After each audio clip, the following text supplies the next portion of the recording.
Welcome to the Board Leadership Forum, Profitability and Board Leadership.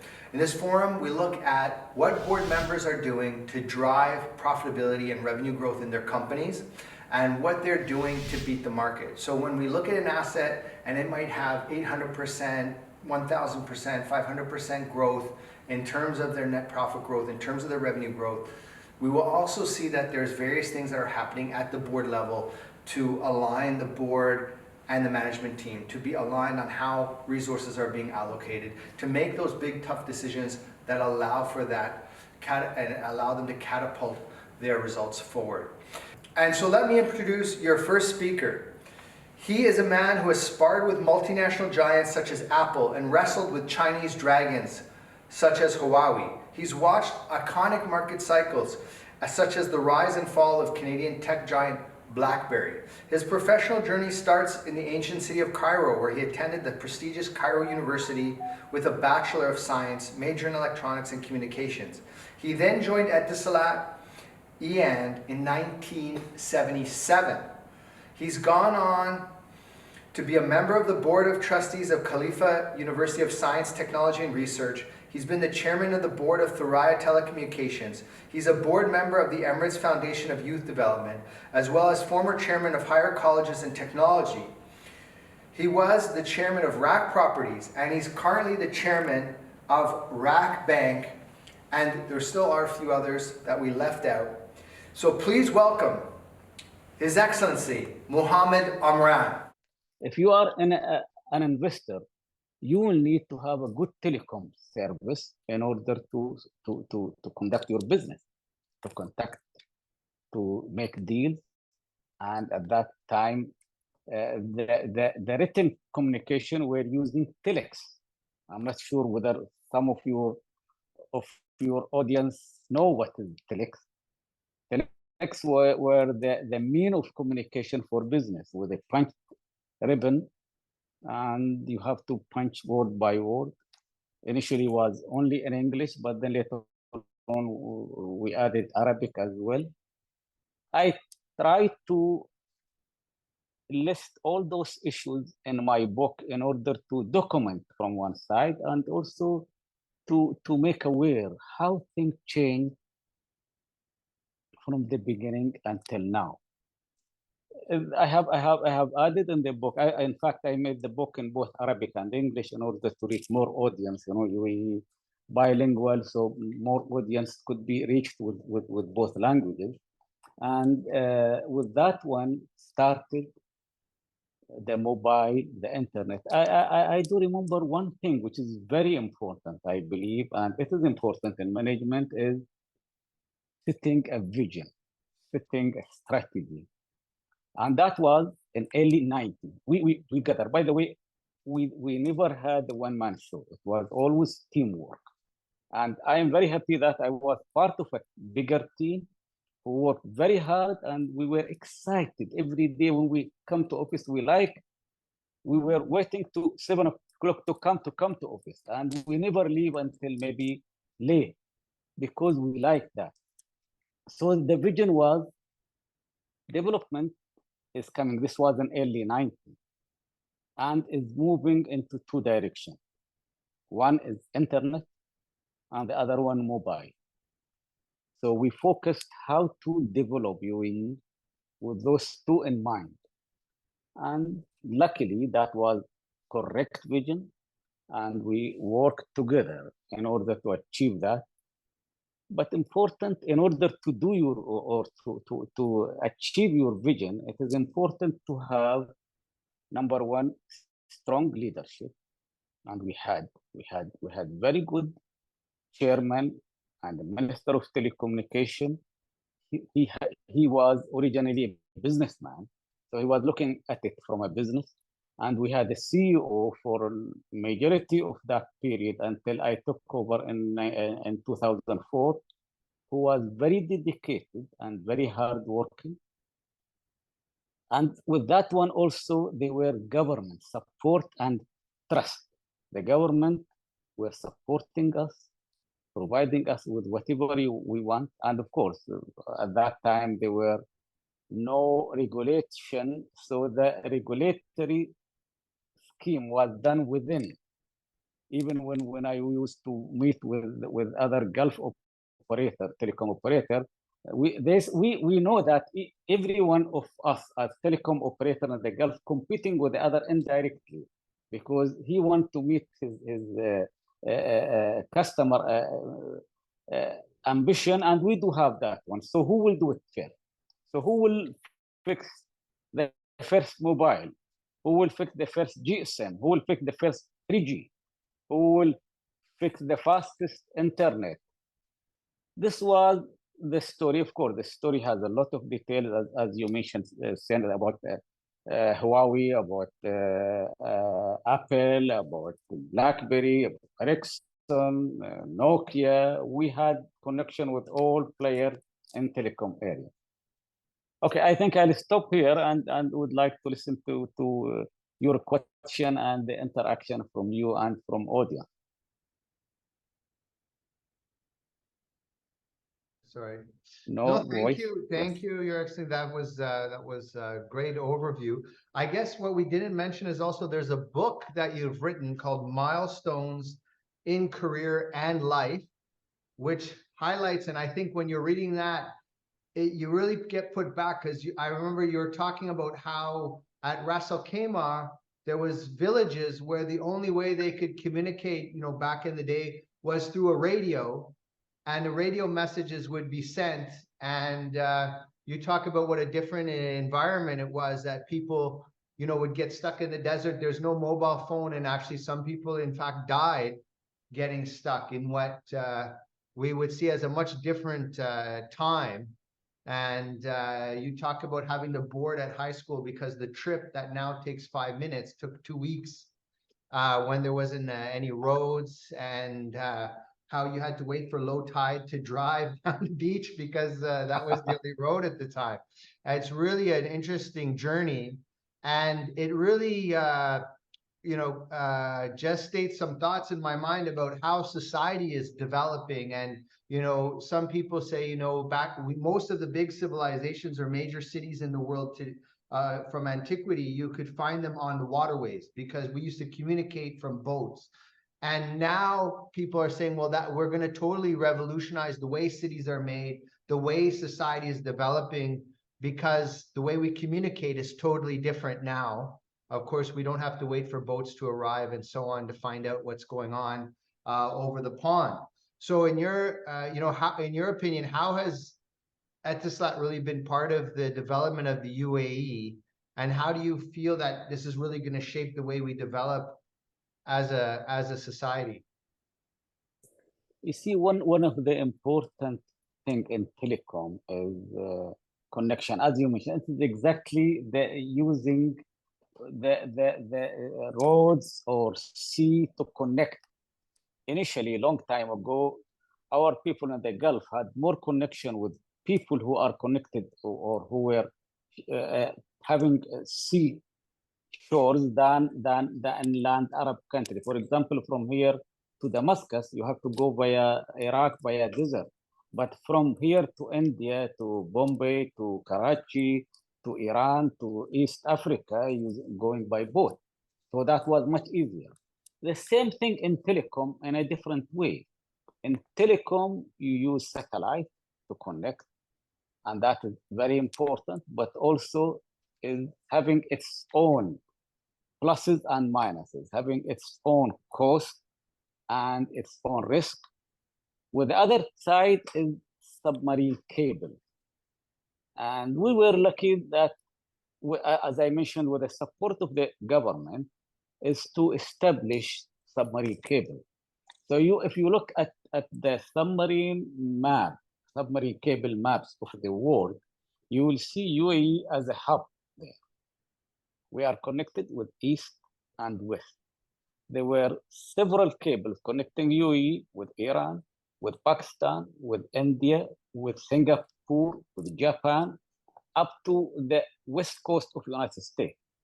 And you see on the other side, cable connecting here to Jeddah in Saudi Arabia, via Egypt to Europe, and to the east coast of the United States.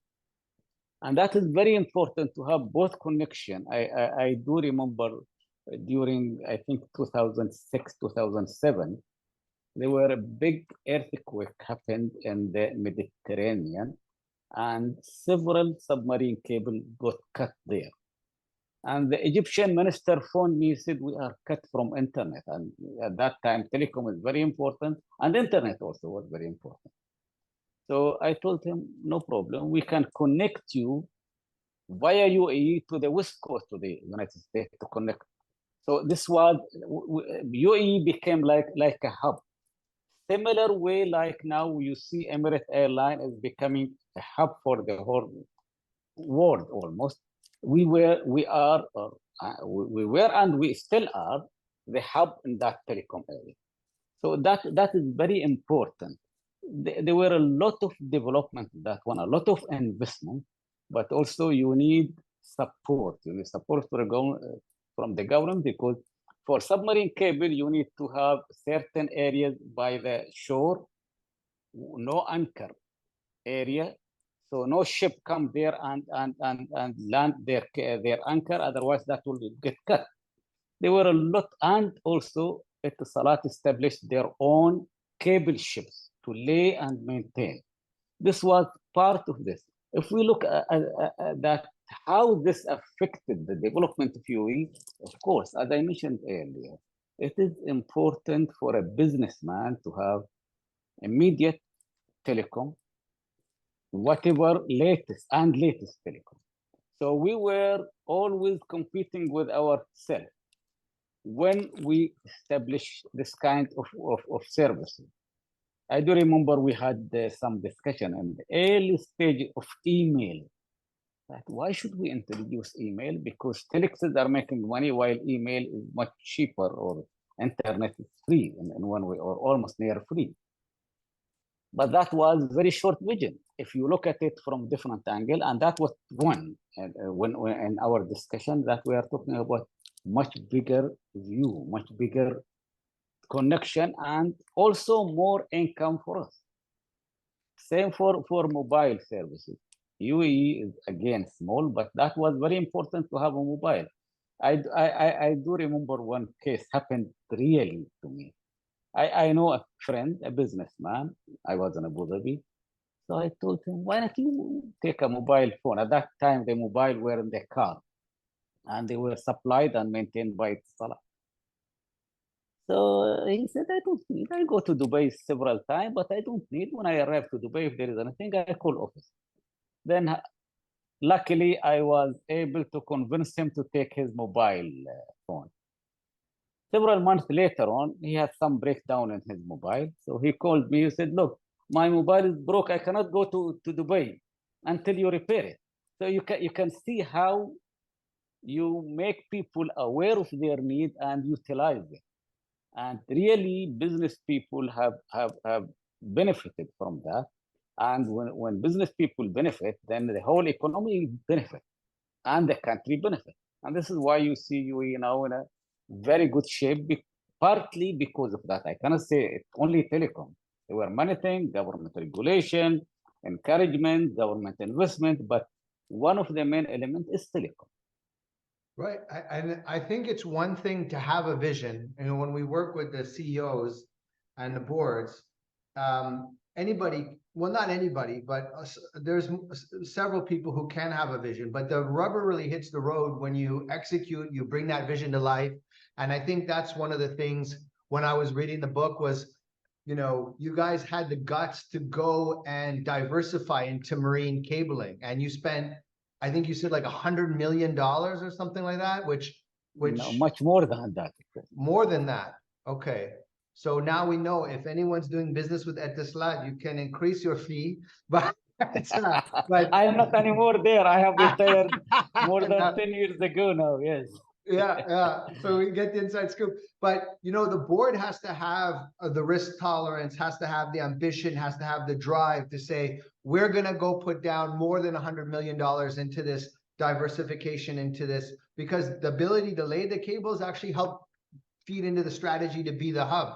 And then, you know, when you went to go and jump into, you know, you were one of the first to do the fiber optic cabling.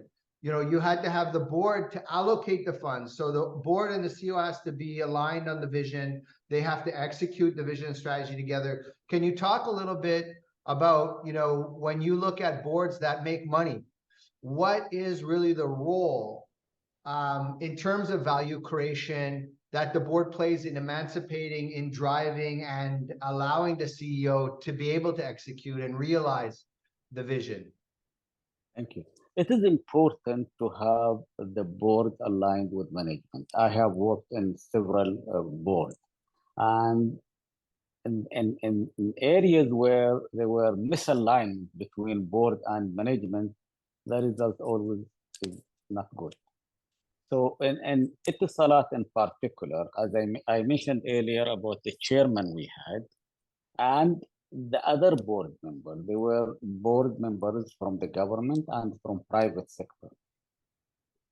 Luckily, we had very good people focusing on making results and enabling people.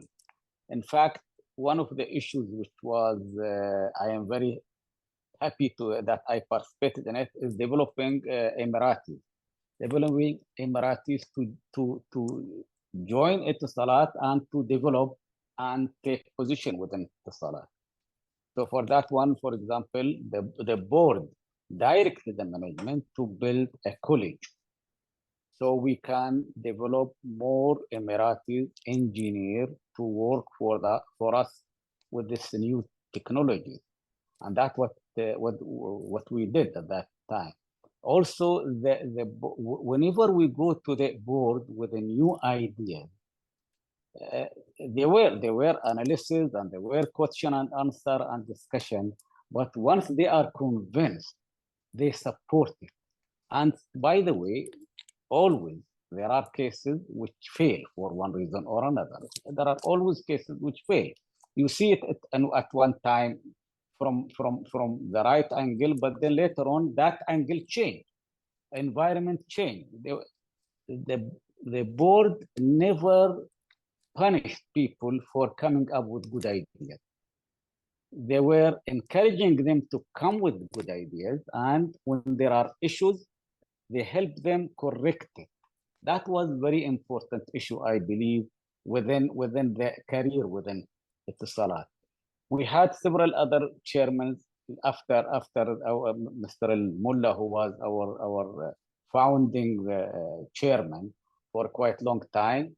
And then I took over in 2005 to become chairman and CEO for certain reason at that time because of a new regulatory in UAE opening the market. So the government wanted to strengthen Etisalat while opening the market with another operator. So, but in all these things, and again, it was not one-man show. It was not a chairman. It was the whole board aligned together in order to help management or to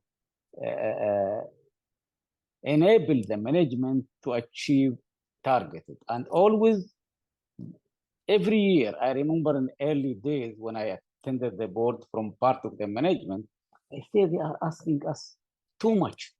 But by the time you see that even this too much, we were able to achieve because of the good vision by the board and the enablement they had made for us in order to achieve that one. In the meantime, also, which is very important, people were awarded very well. So staff within Etisalat, since whenever I remember, they were paid much better, and they were also provided with more benefit in order for them to flourish and achieve the hard target put by the board.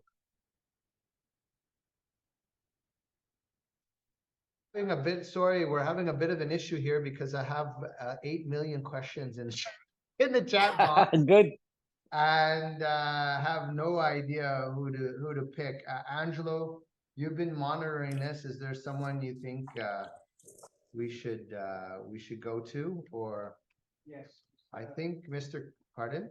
Sam McLean. Mr. Sam Makhlouf, can you turn, so you're going to turn his audio on so he can ask His Excellency a question? If I can do it. Sam Makhlouf, there we go. We'll ask you to unmute. Where is Sam? Yeah, I'm here. Thanks, Oh, Shane. there you go. Thanks, Sam. Welcome. Thank you. Dr. Mohamed, one question. I mean, I'm an ex-Nokia and Siemens, and also I've been a long time in the telecom industry. And we've seen the rise and fall of, as you mentioned, various brands and like BlackBerry, like even the Nokia phones, etc. Do you see this happening as well in the operator landscape? And why or why not? And what's your view, in other words, on that? Shukran. Thank you, Sam, for the question. You are right. First of all, I left Etisalat back in 2012, and I'm not following up telecom as I used to be when I was working there. So you should take my views a little cautiously in one way or another, because I am not involved like what I used to be. But we can see that already. You can see some of the large, big telecom operator going down than they used to be one time earlier. I will not put names, but you know the name. Some of the big operators, the landscape change, the environment change. You know, now for a long time there were discussion that it is moving from value adding to just utility. Telecom operator becoming utility. So those one who are not changing with that and adding values to their customer or to their client in one way or another, they will die. Their volume will shrink. And we have seen that. If you look at the market, look, for example, 10 years ago, who were the top 20 telecom operator, and now who are, you will see that changing. And we have seen that happened earlier in the United States long time ago, but things change, develop. And because they change the model, they change the way they look at things. Now, you see, at one time, telecom were connection, and that was the money coming from international calls for us in UAE. It was at one time reaching 70% of income for Etisalat. I don't know how much now, but I am sure that it is much, much lower because that market changed. But the income for Etisalat or the life did not go down because they entered other fields. So those one who are courageous to enter a new field and to develop in it and excel in it will continue. And those one who stick to the old model, of course, you will see them going down. Sure. So I think we have time for one more question, and then we'll quickly move on. Angelo, you want to select? I don't know who we would. The latest message. Okay. Here it is. It was from Naritia Sultana. Is that the one? Or Wasif Ujal? Last one is better. Wasif, okay, so Mr. Wasif, can we? Sorry, guys, I know there's so many people who are asking the questions, but we can figure out how to address them maybe after. Mr. Wasif, you're unmuted now. Welcome. Yeah, I'm unmuted. Thank you, Shane. My question to His Excellency is that, you know, given the significant growth of Etisalat during your tenure, what was the key decision-making process at the board that supported that growth? I mean, how would you describe that? Well, I think, you see, first of all, we have to take something very important, that the parameter used today are different than parameter used 20 years ago. There were a lot of changes happened since then until now, from economic, from even board governance, even the way decision making are done. The UAE, in fact, I mentioned about the government support, but also the government push to us at that time.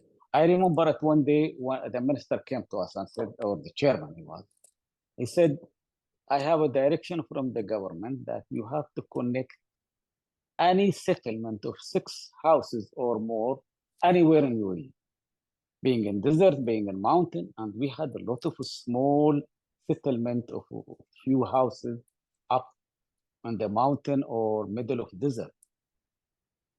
He said, do not look at direct income today from it. Look at the long-term income for the country.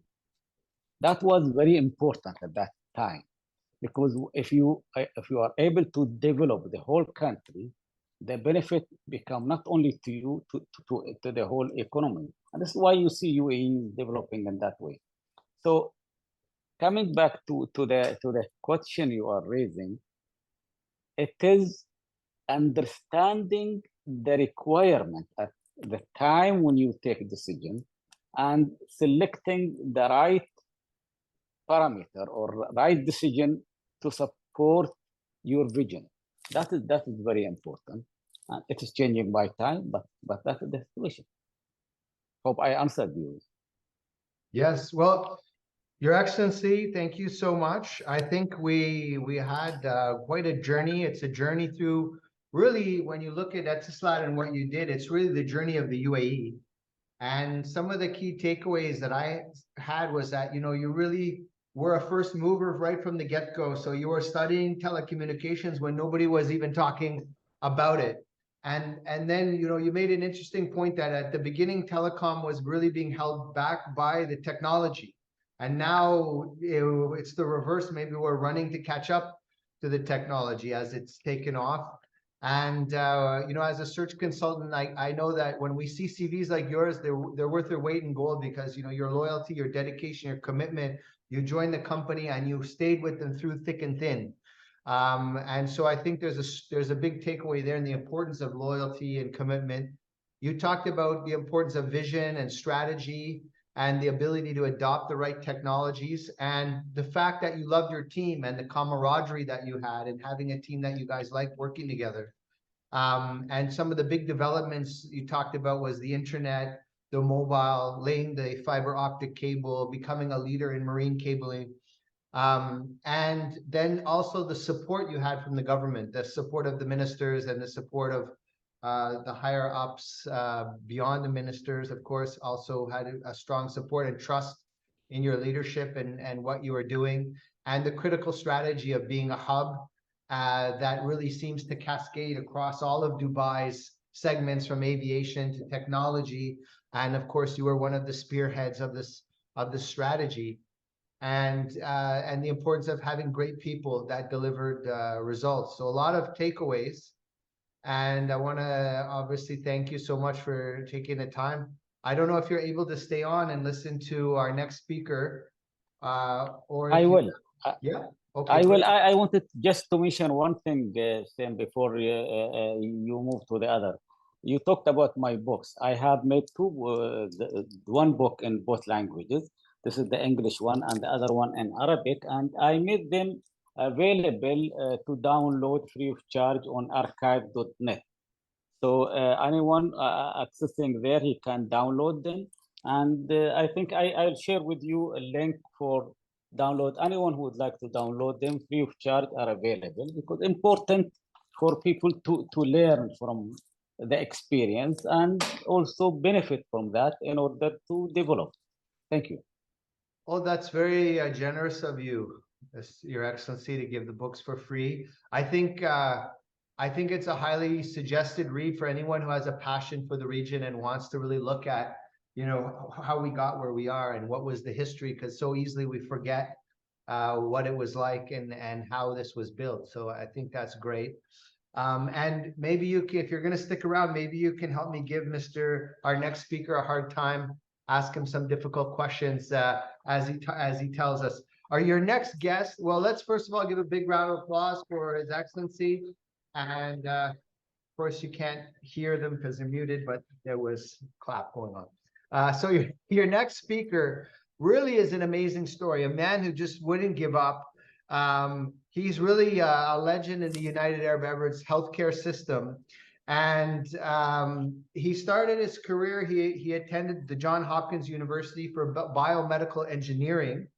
And then he joined the public sector as the chief executive officer of Abu Dhabi Health Authority. And that's a position he held for many years. And many people don't make the jump from the public sector to the private sector, but this man did without a problem. And he was able to get private equity funding and support.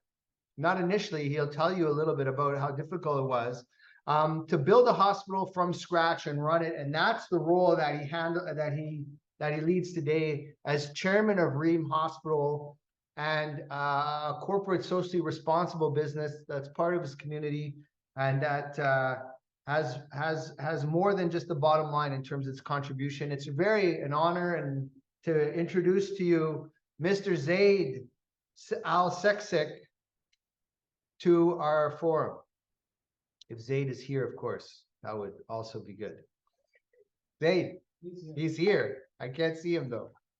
I can't hear him, but he is here. Oh, there he is. There we go. There's the man.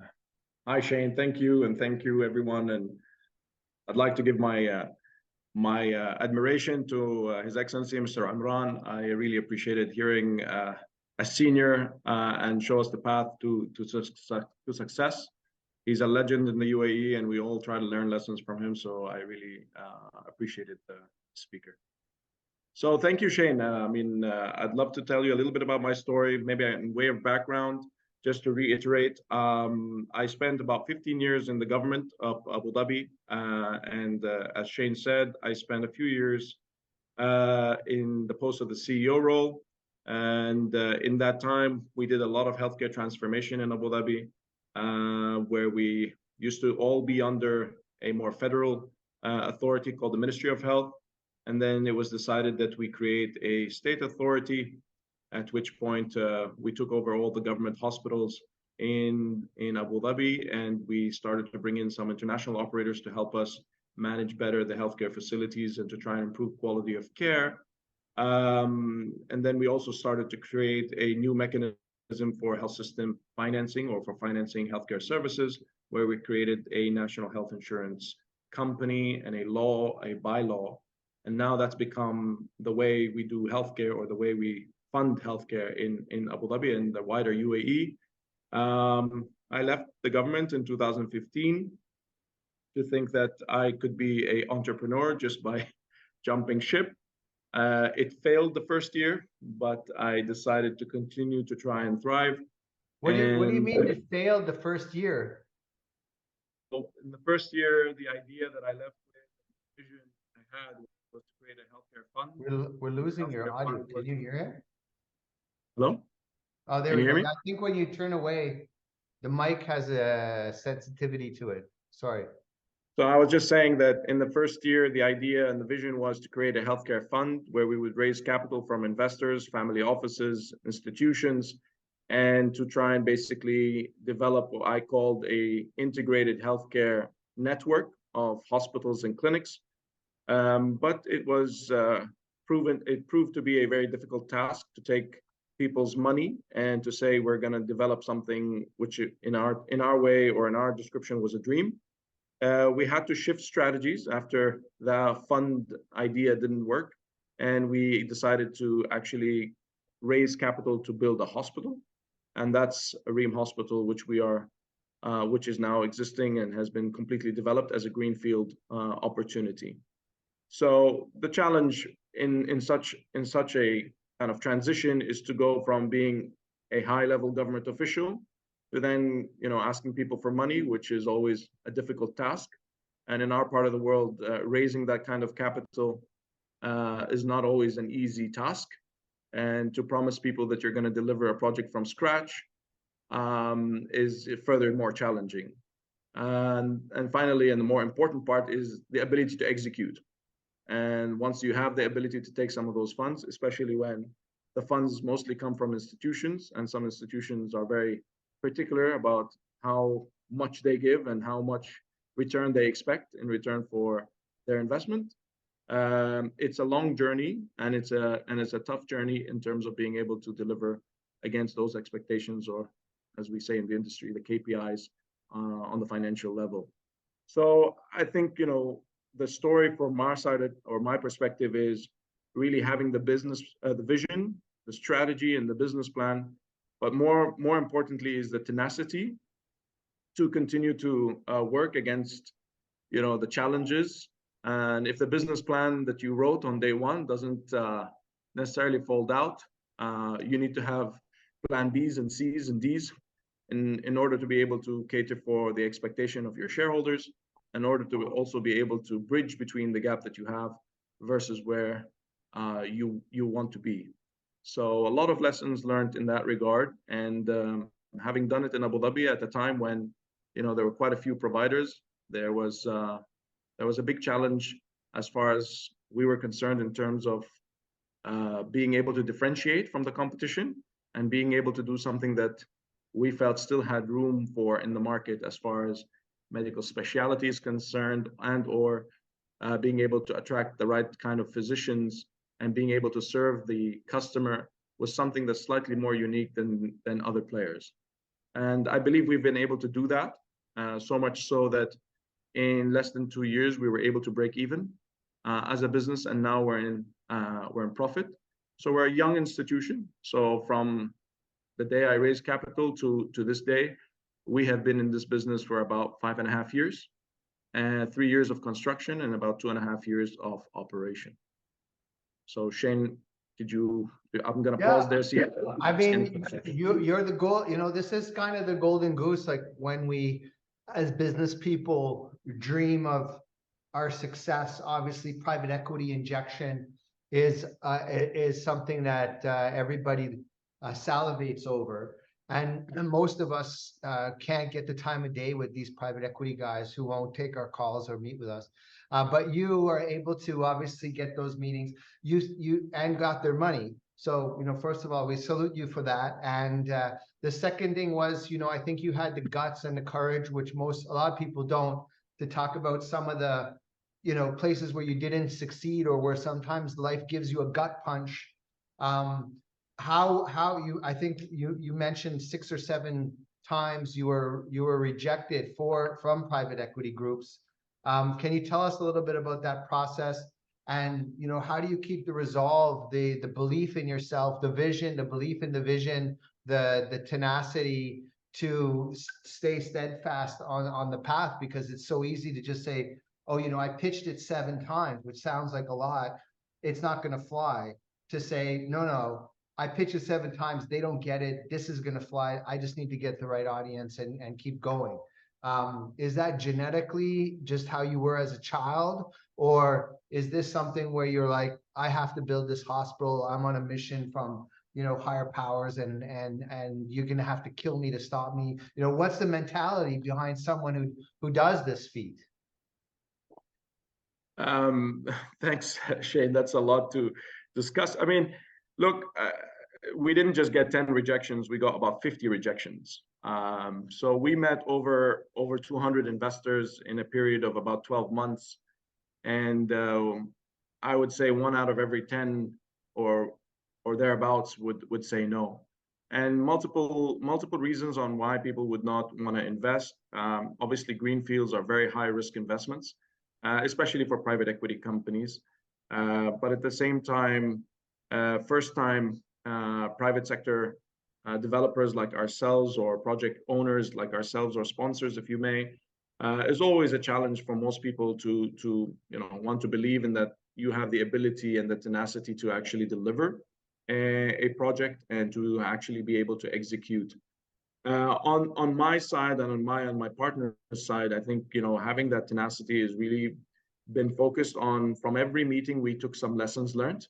Because when people say no, you understand why they say no. It's important that you understand the other side, because at that point in time, they were our customer, in the sense that investors were the customers, as far as I was concerned, regarding being able to convince them to basically buy into the project. And it was very important because day one, we didn't really know what investors were expecting. And we refined our strategy, we refined our pitch deck, we refined our ability to demonstrate how this business was continuously to be de-risked, and the role and responsibility that we would take to be able to de-risk such a high-risk opportunity. And we actually delivered on that. And we did a lot of homework before actually being able to land the investors or convince the investors to be able to put their first dollars in. And it takes a lot of patience, and nothing happens overnight. And in this part of the world, I think one needs to also always appreciate that most investors have made their money in a very particular way. And we didn't just focus on investors in the UAE. In fact, I traveled the GCC and beyond. And actually, we ended up getting money from different countries for different reasons. And no two investors actually had the same reason as far as we're concerned. And so, you know, having that mindset, continuously focusing on the target, continuously focusing on the need to achieve, really doesn't come because of genetics. It comes out of the leadership in this region. I must say that, you know, if you look at the UAE 50 years ago, and if you hear Mr. Omran speak about, you know, how things were, whether in his book or in his discussion today, we grew up to a society that needed to achieve, and nothing is impossible. And today we just, you know, walk the same path or follow the path of the leadership in that sense, and being able to actually follow through with the dream, and be able to convince others that you're actually going to be able to do it without government support or subsidy, but rather actually to be able to do it in the private sector. So I think that's actually become more and more common. I see it more with SMEs and with younger investors these days. I must admit that's been a fantastic transition to be able to see more entrepreneurs in the region and more people that are interested in business than being in government positions alone. I think it's always good to be able to have that balance in the society or in the economy. So I guess the takeaway is that sounds like a very full-time job. And, you know, I guess you had someone organizing the investor meeting. So as a business person, we need to set aside, what, 6 months or something to just go nonstop meeting with investors to kind of get that piece in place. It took us 1.5 years, but you know, 6 months is a short amount of time. We didn't have any administrative support, so it was really kind of single-handedly driven. You were setting up all those meetings yourself, the 200. Yes. So initially we had hired a financial institution to help us with raising capital, which is called capital placement. But unfortunately, it failed miserably in the sense we didn't really get many dollars from them. In fact, we didn't get any dollars. So it had to be self-serve, and it's very difficult to be able to get that network to begin with. But then once you're over the line, mind you, I mean, we were raising about $120 million. So it's not a small amount either. And hence, you know, the number of people that were willing to give you, you know, those kind of dollars is always a challenge. But we stayed focused, as they say, and yeah, we took the meetings ourselves. My partner and I would be communicating, getting on calls, getting on planes, and meeting people in person. Zoom and Microsoft Teams didn't really happen until after we actually got the sources of funding. So we couldn't have meetings or discussions like these. Wow. Okay. So I think Naritia, you have your hand up. I can just see you at the top of the screen here. I don't know if you want to take a quick question. We have, I don't know how to do, 1 second. Angela, are you able to unmute her? Yeah. There we go. Good afternoon. Assalamu alaikum, Mr. Ziyad. I am Nirtya Sultana. I'm the co-founder of Agnicore Corporation. And my question to you is, as someone who has created an organization from ground zero, How do you believe in your vision in the face of obstacles, but remain open and flexible to adaptation? Because sometimes passion can turn into stubbornness, and being too flexible can make you lose your own brand identity. So what's your advice for aspiring entrepreneurs or new businesses? Thank you. Thank you. That's a very good question. I think primarily a lot of sleepless nights would be my first answer. Because there is no assurance, there is no guarantee. There were lots of sleepless nights on the element of doubt. So look, I think, continuously listening, continuously to working with the team in terms of leadership and vision. You'd like to think you got it right, but getting it right today doesn't mean that it's right for tomorrow. And actually with COVID, that case was proven to us in the sense that, we raised the capital in 2018, we started to build the project in 2019, and in between we had COVID.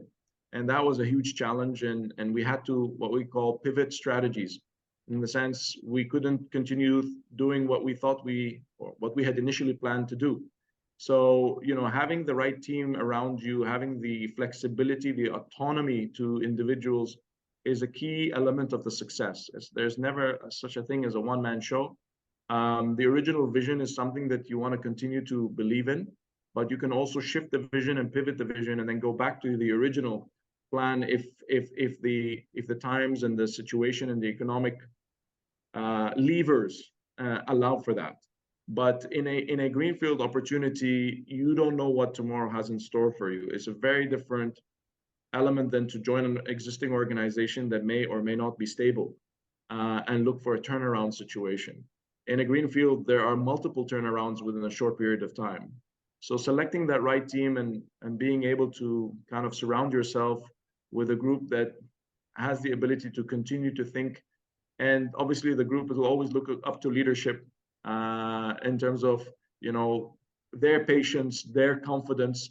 And you got to wake up in the morning and go to work and show them that confidence. Because if they see you hesitating or not having that level of confidence, believe me, the team will run out very, very quickly.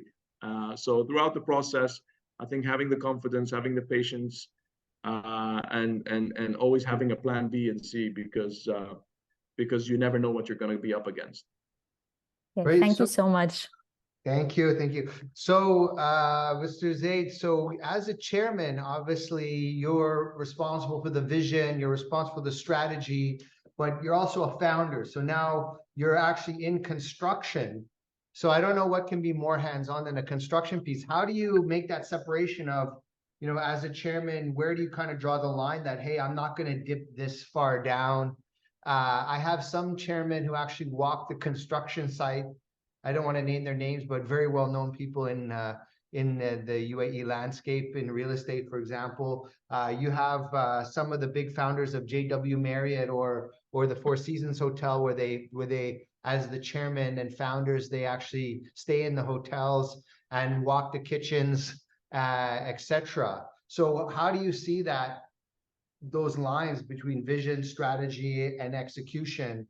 And how do you manage that from a construction process, commissioning, and startup kind of business? Thank you, Shane. Look, for me, as far as I'm concerned, and maybe it's unique to this industry, I think when you're in the service level industry, the service that you deliver is a function of who you are and what the vision really is. So as founder, as someone who has basically spearheaded raising other people's money and gaining their trust and their confidence, there's a lot to be said about the integrity around delivering against the promise. And in a greenfield setting, that doesn't come by, delegating from day one.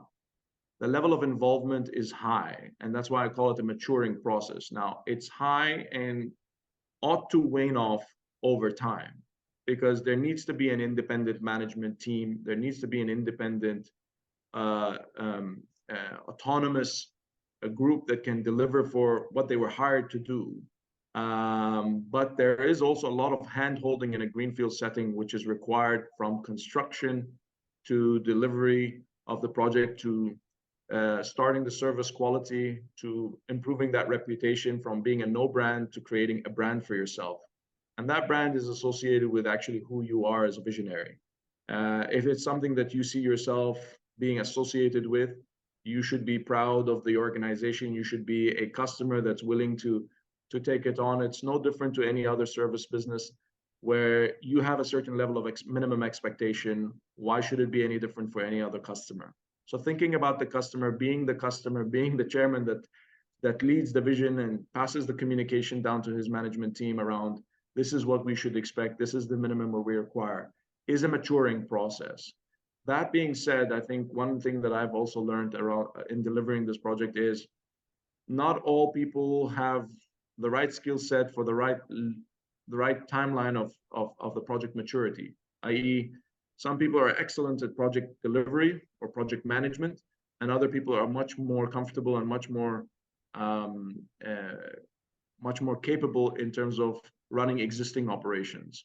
I've also learned that in this project delivery, in my project, that those skill sets seldom are found in the same people. And if you find someone like that, you have to, attach to them with your hands and legs and teeth if you can, because they're very hard to come by. So, I think you should also be open enough to be able to understand and realize that, you have to make some tough decisions as far as the people on the bus versus the people off the bus is concerned as the project matures. Right. Well, great points. You talked about, I don't know if we're able to talk about this, a bit sensitive, but I'll try sailing a bit close to the wind if you don't have to answer the question if you don't want to. But I know that obviously as the business was evolving, the CEO maybe that you need during the startup phase, the running phase, there was, some evolution there. And sometimes you need different personalities or different skill sets. And also you as a new chairman, we're kind of going through that evolution. Can you talk a little bit about, the relationship between the chairman and the CEO and, some of the turnover that you had in that area? So look, I think His Excellency Mr. Omran said it best, right? The alignment between the board and the management team is very key. Let me start from there. That ability is something that's that alignment and communication and continuous support is extremely necessary for the CEO to the board/chairman relationship. But also it needs to be understood that, what I said earlier around the maturity of the organization and having the right skill set for each kind of part of the journey. Some CEOs were much better. So we had a change of 3 CEOs throughout the process. One of the CEOs was excellent at project management and delivered effectively very, very well. But people skills were limited. And when you go through that transition, this is a service level business. When you start speaking to customers, when you're needing to serve the doctors, the nurses, the allied health professionals that support this business, it's always challenging to have that right balance in some of the key leadership positions. So I think it's something that it's tough to make change, but it's something that's part and parcel of being able to deliver that vision. You want to make those changes. You want to spend the right amount of time figuring out what part of the project delivery are you at, or in another way of saying it, what level of maturity are you at, and what kind of skill set do you need at that point in time? There's no shame in changing people. It's not the right thing to do. And obviously, as an organization, you don't want to be seeing as a revolving door. But I think it's also equally important to have the right skill set on board. And if you don't, you got to move fast and make the change. Otherwise, sometimes the project will die with the wrong leadership. Now, I'm not at all suggesting that any of the individuals we partnered with, we're moving in that direction. But I think that there's just we were very specific in terms of our demand and our expectation, and also as a single asset, no brand, survival was at all cost. So we needed to make sure that we had the right people on board so that we could survive and actually thrive in a time that was extremely tough. I mean, not just for us, but for the world, right? Going through COVID was not easy for anyone. And transitioning through that and being able to be successful and make money and have private equity on your board makes it that much tougher. Great. Well, look, I think we'll turn it to the audience, although I have a lot of questions I would personally like to ask, but let's let the audience have a go at you. Mr. Sergi, I think you're next. Yeah, thank you, Mr. Zayed. Thank you for the great presentation.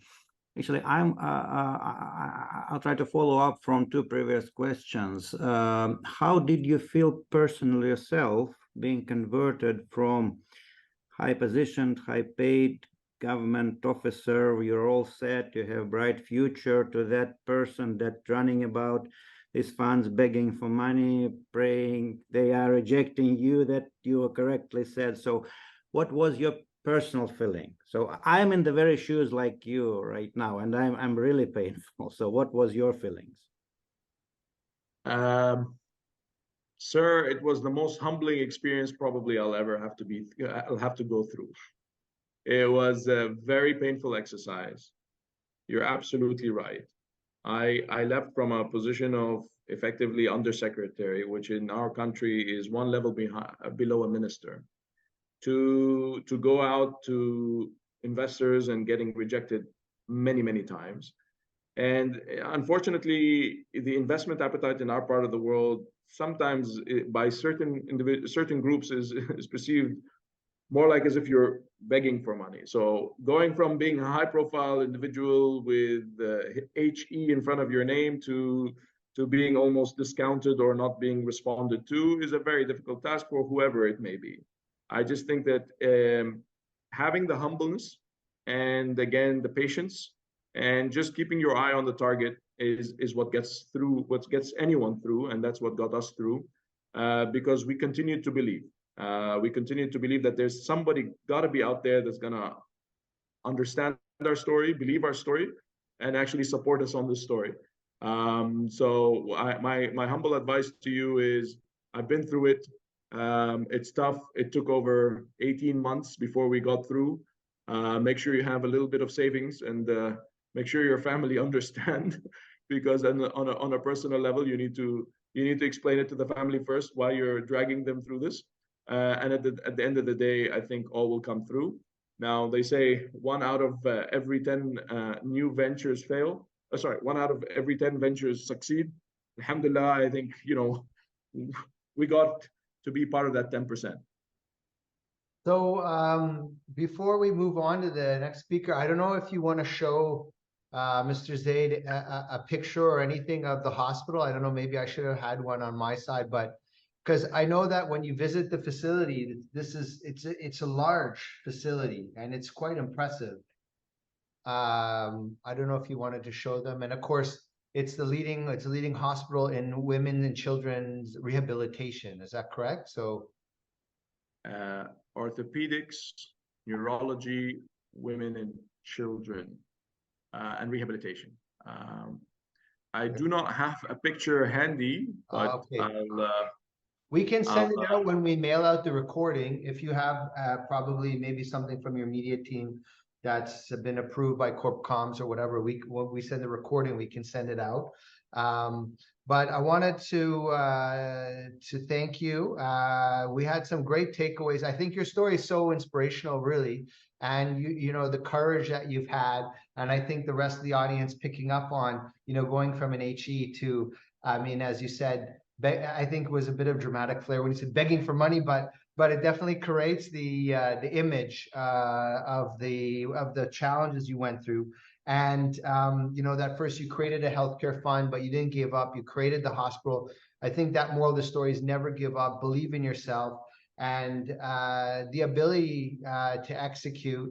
And I thought it was interesting figures as well. You're 5.5 years in the business, 3.5 years of that was in construction, and then being able to break even quickly within 2 years. 50 rejections, over 200 investor meetings. It really speaks to how we had to go. And then, of course, your success mantra: be focused on the customer experience, and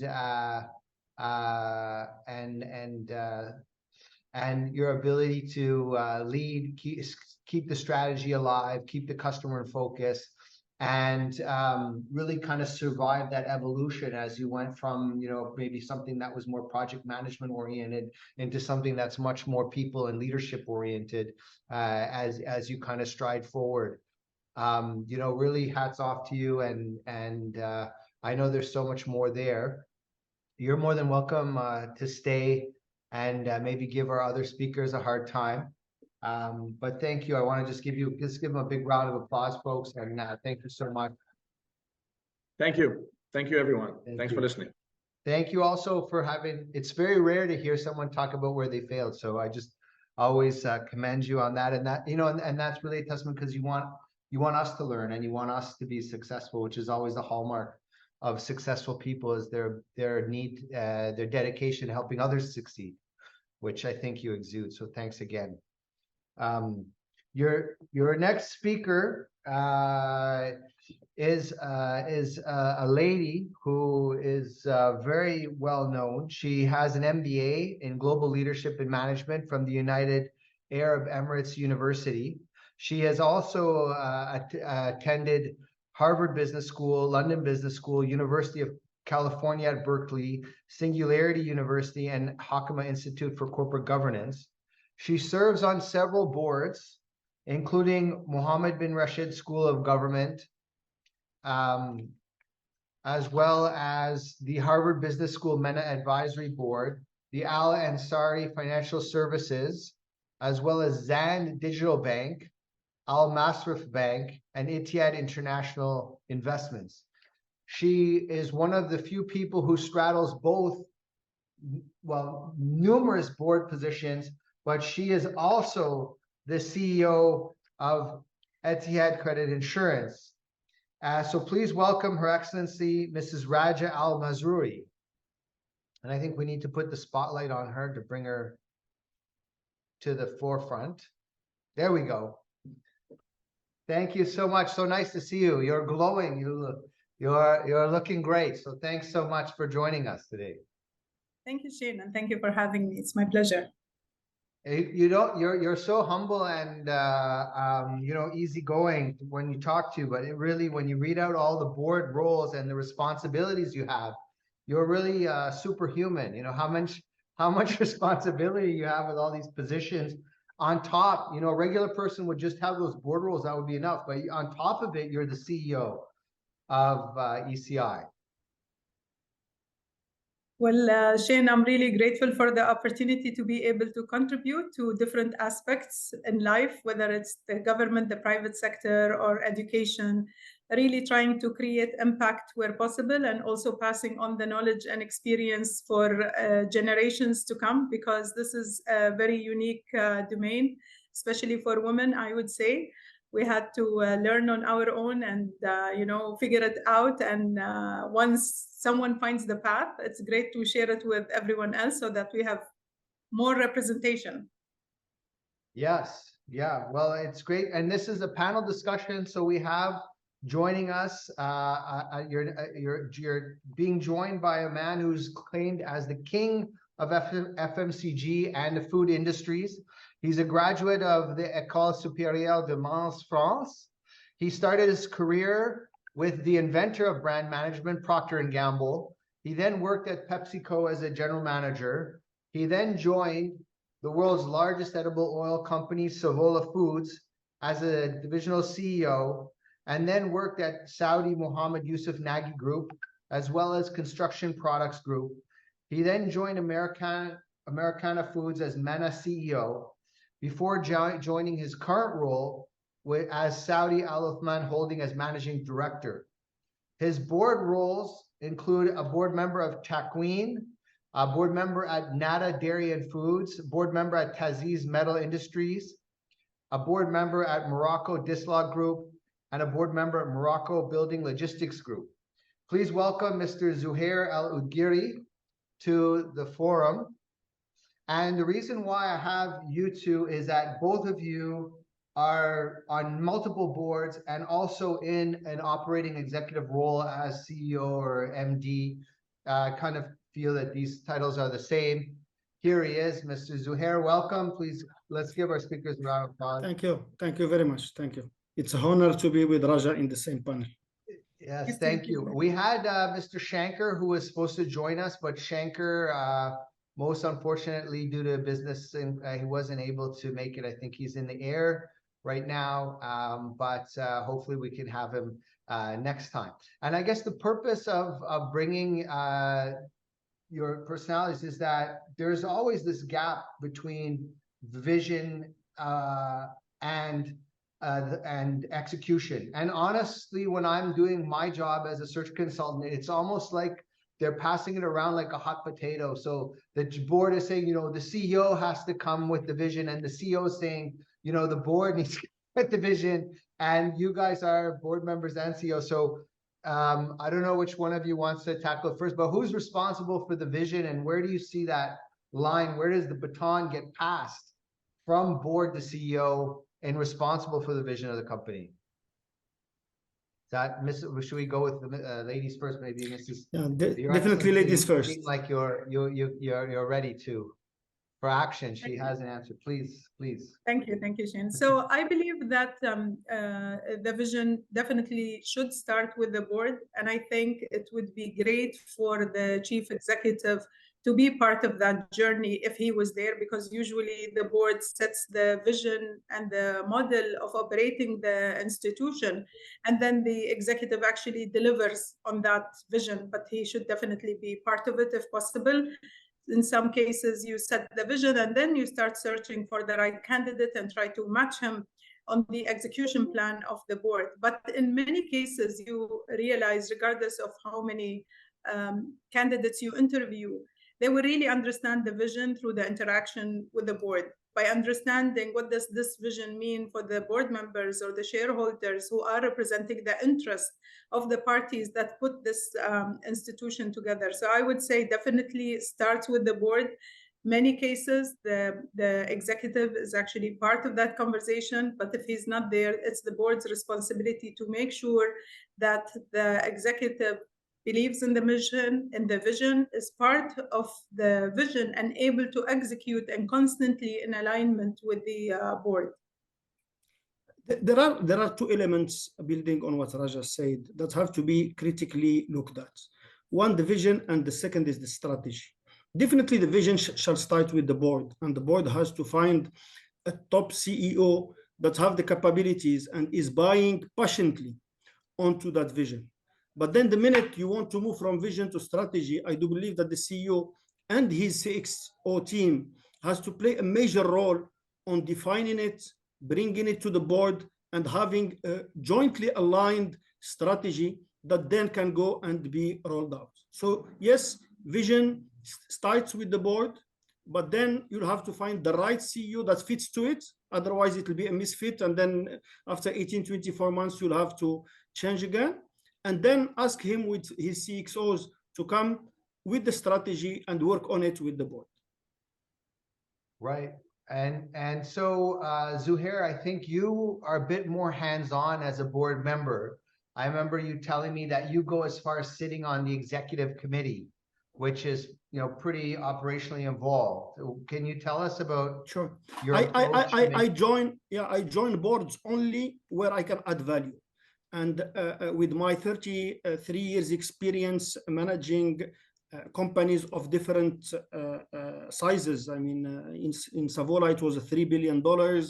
In Americana Foods, it was over $1.5 billion, and so on. The name of the game is execution. And they tell you, I mean, it's 5% strategy, it's 95% execution. And in my belief, and that's what I do personally, I join only boards where I can be sitting in the board executive committee.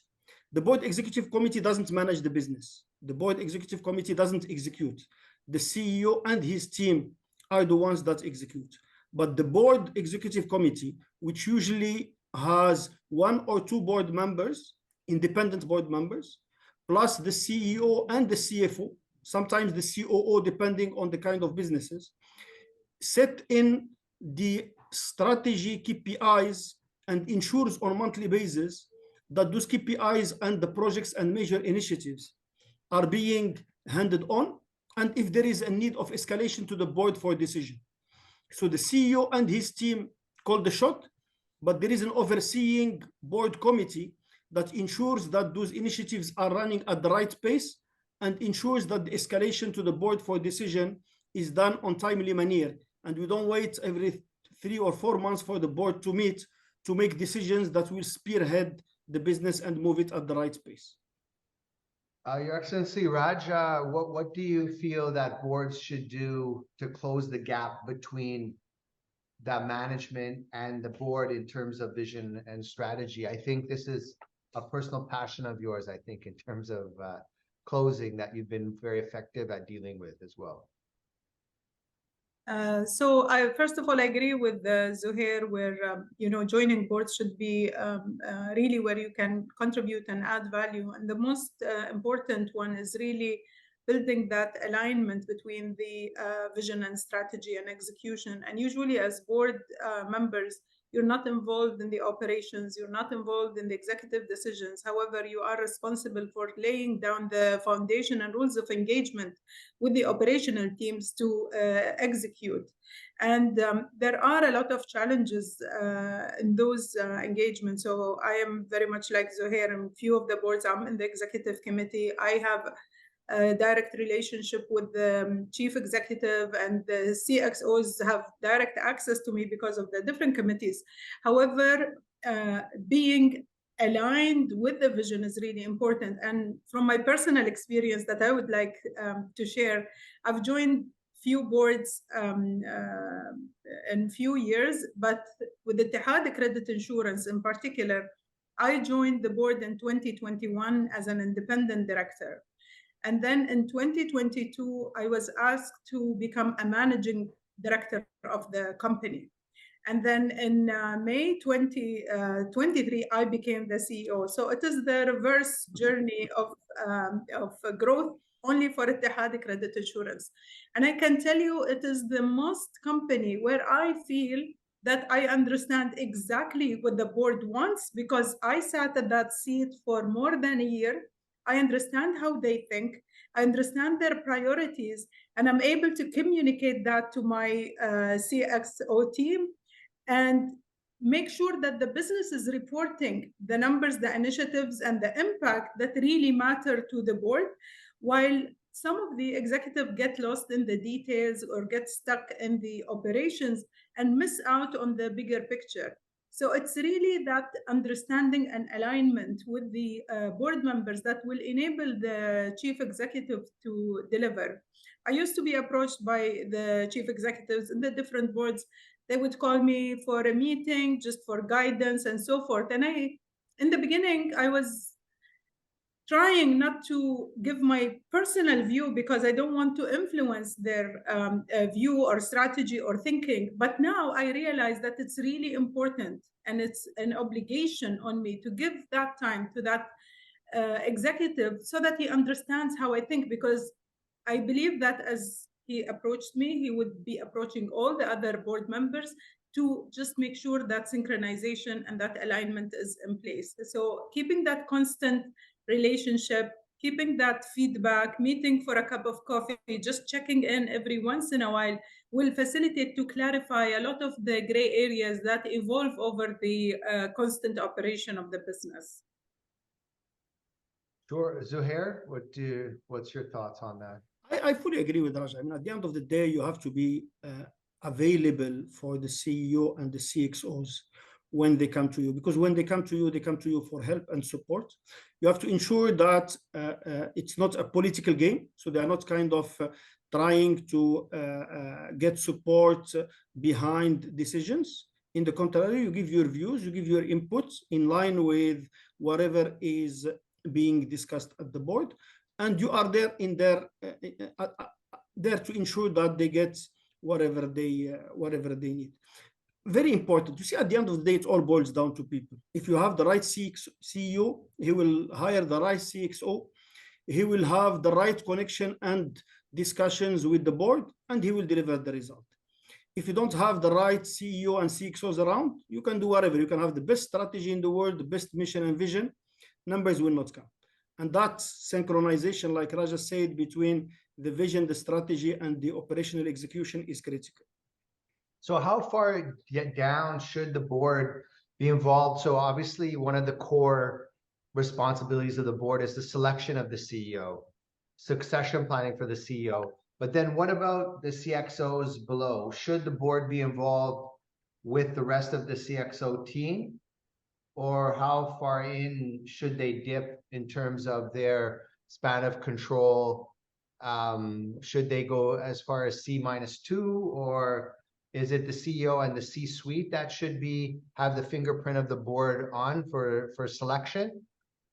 Where does that baton pass, and what's your approach to selecting your CEO and your CXO team as a board member? I don't know if either one of you want to jump on that. I mean, if I can jump on that, I mean, I get involved a lot in the selection of the CEOs and CXOs. I'm the chairman of the Remuneration and Nomination Committee in 2 of the boards that I'm in.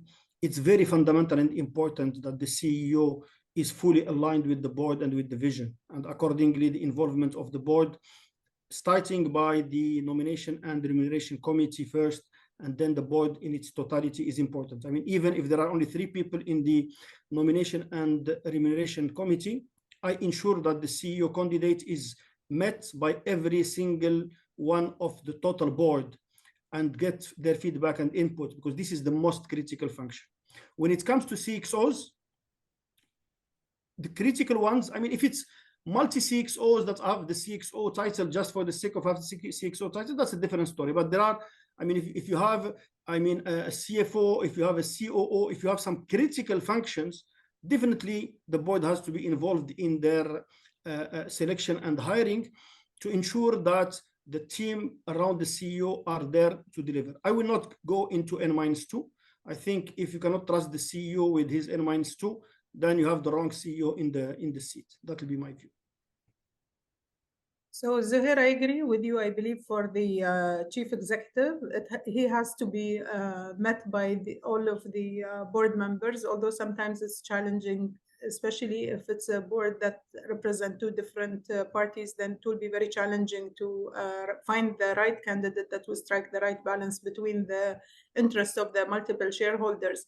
And the approach that we follow in going with the NRC committee, because the NRC has the representation of the board that would spend the time in doing the profiling and reading the assessment reports of the candidates. So as a board member, I'm very comfortable if the CEO recruits his CXOs through the NRC, but for the CEO, I think definitely it would add a lot of value to make sure also he's aware of the responsibilities he's up to.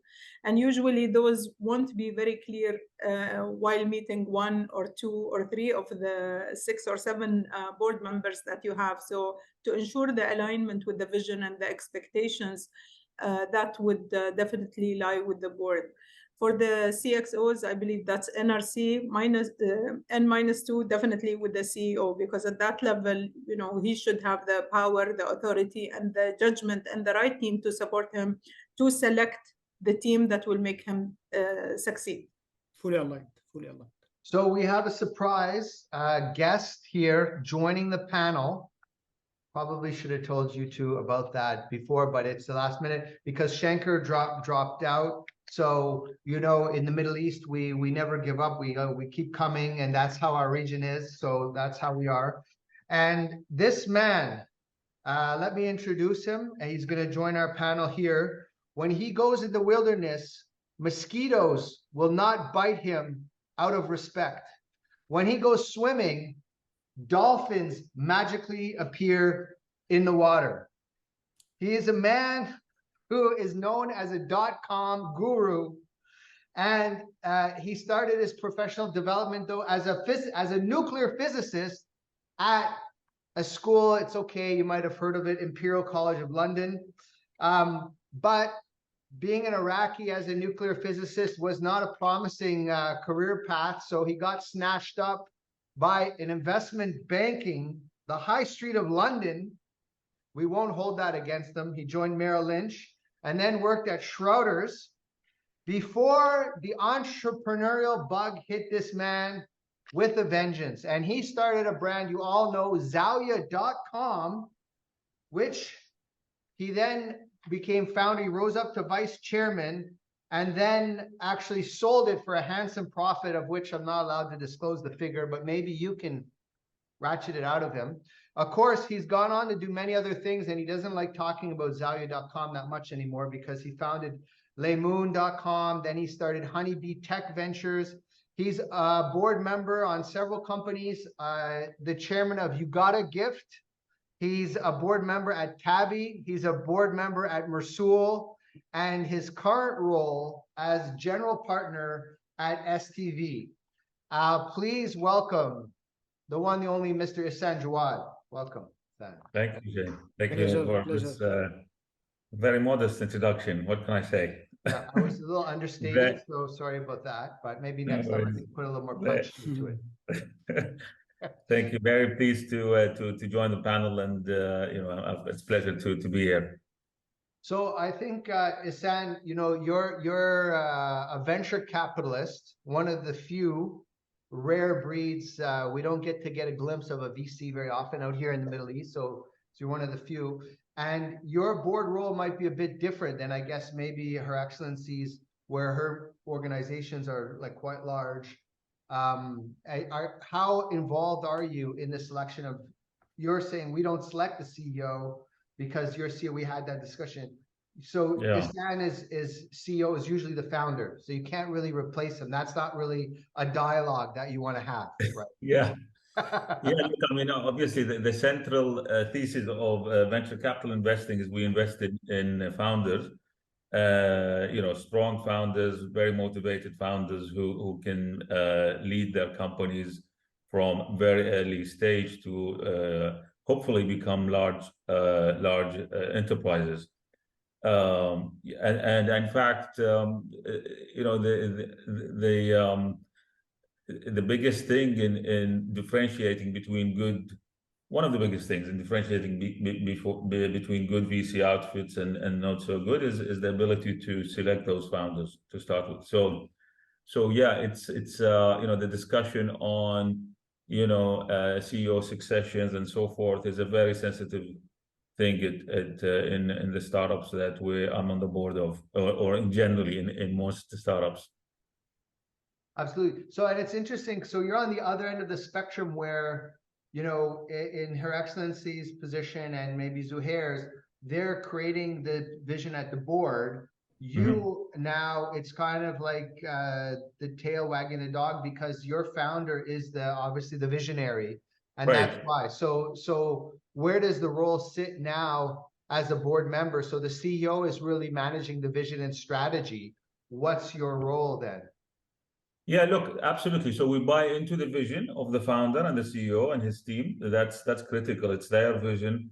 We're just supporters and sponsors. When it comes to strategy, yes, we play a crucial role there in the sense that we want to validate and sort of check there's across the T's and dot the I's on that, and to make sure that it is a well buttoned up strategy and so forth, right? So that's one of the roles we play at the board. In addition, of course, to governance and the classical roles of the board, if you like. Okay, great. Before we go to the audience, Your Excellency, you did the reverse from a career perspective, because most of us, like a salmon upstream, we suffer and struggle and try to get into the CEO position. But you came and you did the reverse. You came from the top down into the. Do you have any advice for any of us who want to follow your footsteps in that type of career move? Oh, you're muted. Well, you're muted. You muted yourself. She's muted, Angelo. Is that from our side? That's from her side. You have to unmute yourself. No, she can't. This is a travesty. technical glitch. Huh? What? Okay, can you hear There me we now? go. We're back. Okay, great.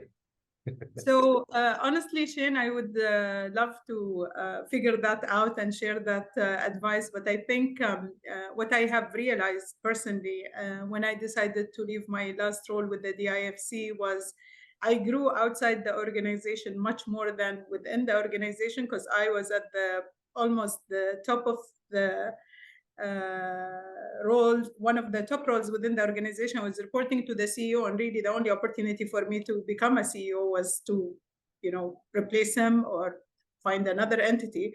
So I decided to start my own practice. So I have left that job, kept my board positions, started exploring opportunities of setting up something I'm very passionate about, which is innovation management. And then the board members or the chairman of the board of ECI knew that I was available during that time. And he's asked me to look at the role within ECI as a managing director. And I was like, okay, I can do that as a managing director. I'd still have time for building my own practice while managing the company, because I was non-executive managing director. But then things just progressed from there, and they're like, okay, we have a gap in the company. We need you to take over. And I was like, okay, I'll take over. I took over as acting CEO while we were trying to find the right person to run the company. But again, going back to the point that I've had the alignment with the leadership, with the board members, with understanding the challenges the business was going through. I was able to address a lot of these issues during that acting period. And then I was asked if I wanted to take on the role as a full-time job. And I was like, great, that's the job I never applied for, and it just manifested. But I think it's really putting yourself out there, being vocal about what you really think about the business, and also challenging the way the business is done to look beyond the obvious opportunities by integrating technology or exploring different markets or doing things differently where you're able to capture the value. Few years ago, I wouldn't be very comfortable in terms of sharing what I thought can be done to run businesses differently. But over the last few years, I've realized that that view really captured the interest of many of the people that are sitting at the table, especially when you come from a completely different background. So for example, I'm not a banker, but I sit on the board of 2 financial institutions, and they appreciate the fact that I come from a non-banking experience, purely technology, to challenge the way the business is done. And I believe having those skills and being confident that those skills, even if it's not part of the sector, will actually help you unblock or unlock an opportunity that is not very visible to the board or to the individuals who does this kind of business day in and day out. So honestly, it was a great opportunity. And because I'm very hands-on and passionate, I thought it's great to build, transform this organization, set it up for growth, and then figure out what's next then. Shane, you are muted this time. There we go. I didn't want to feel Her Excellency feel left out, so that's why I did that.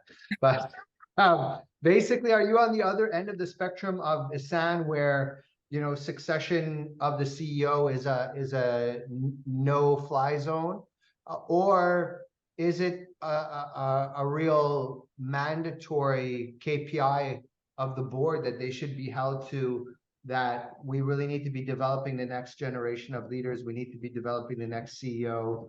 I know that one of my good friends was a very senior person within P&G, and he said there was a rule that you're not allowed to hire from outside the company at the senior level. And he says it totally dramatically changes the game plan, because you have to make sure that in your organization, your next CEO is being bred and born.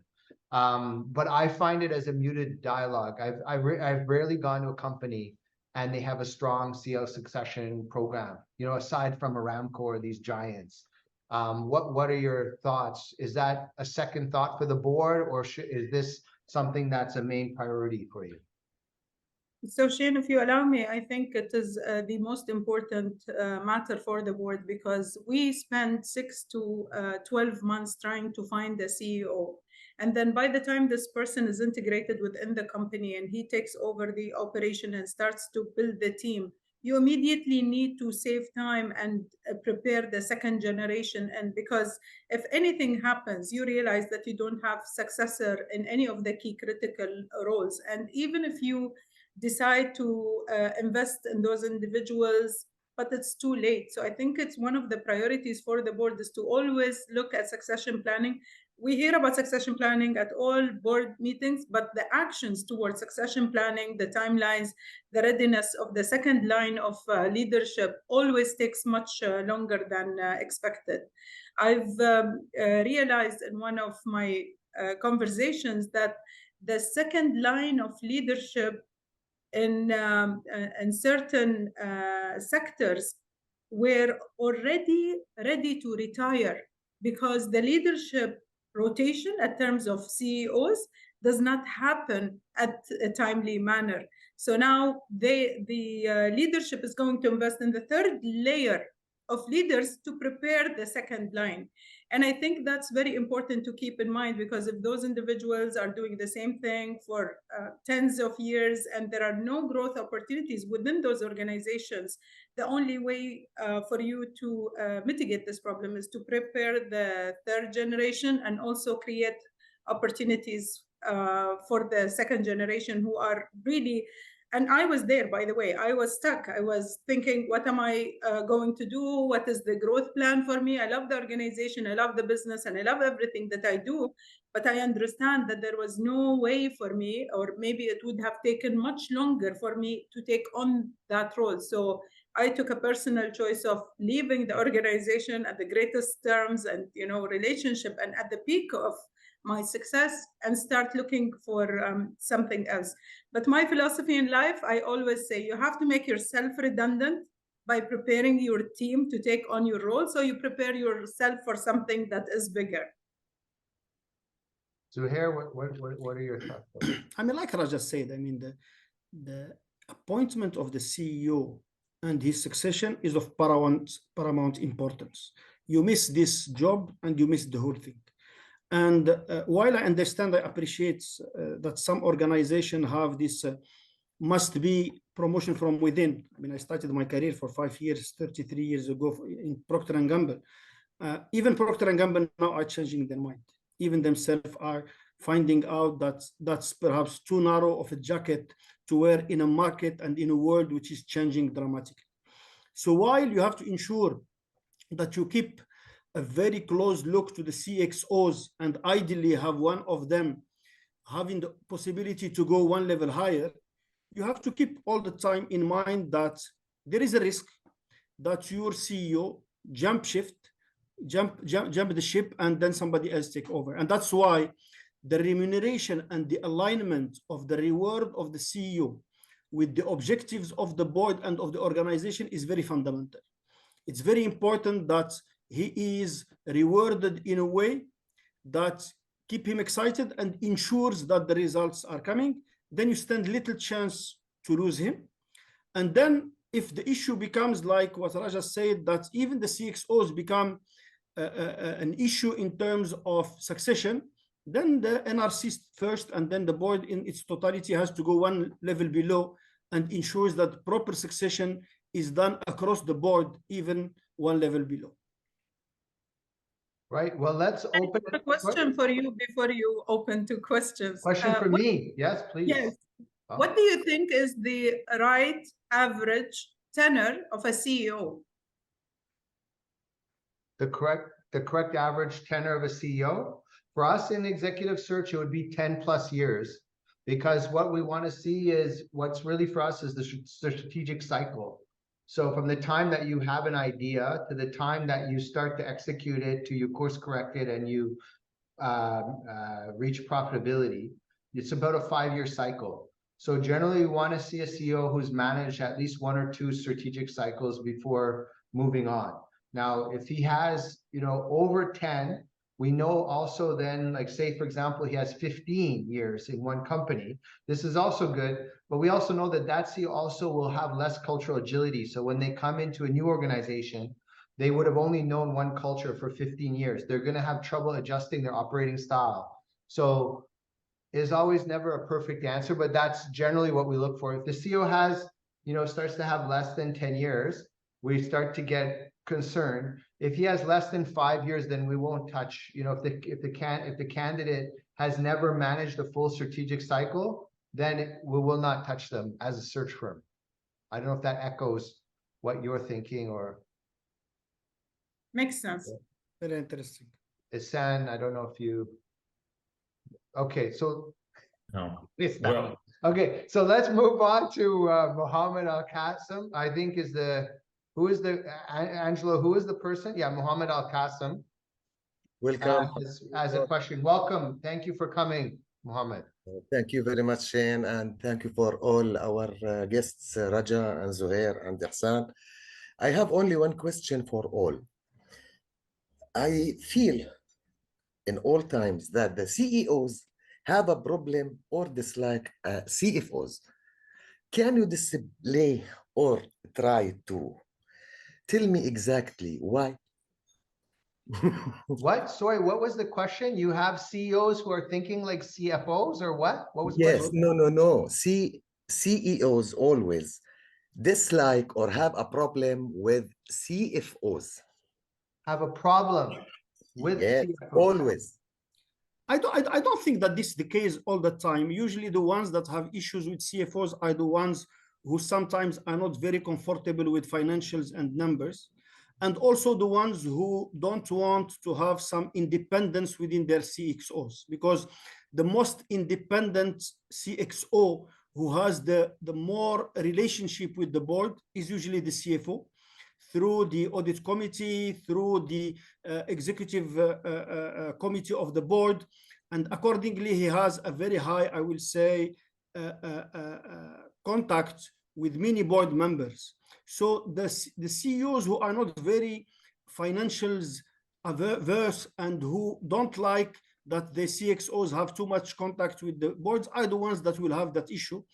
But then I'm not sure that those are your best CEOs. In the contrary, CEO and CFO should work together.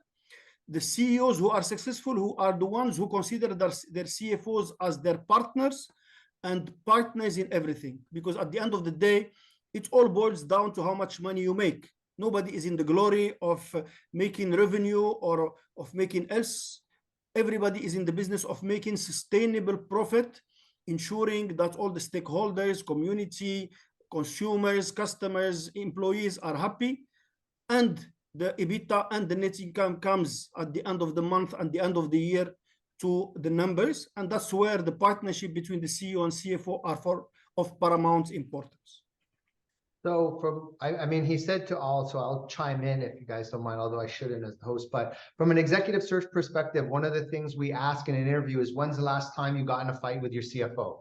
And the reason why we ask that is because from our perspective, the higher your financial skills are, the more likely you're going to fight with the CFO. And a CEO who's financially illiterate, he'll never fight with the CFO because he's just going to accept, oh, this is our EBITDA, oh, this is our net present value. He'll accept anything.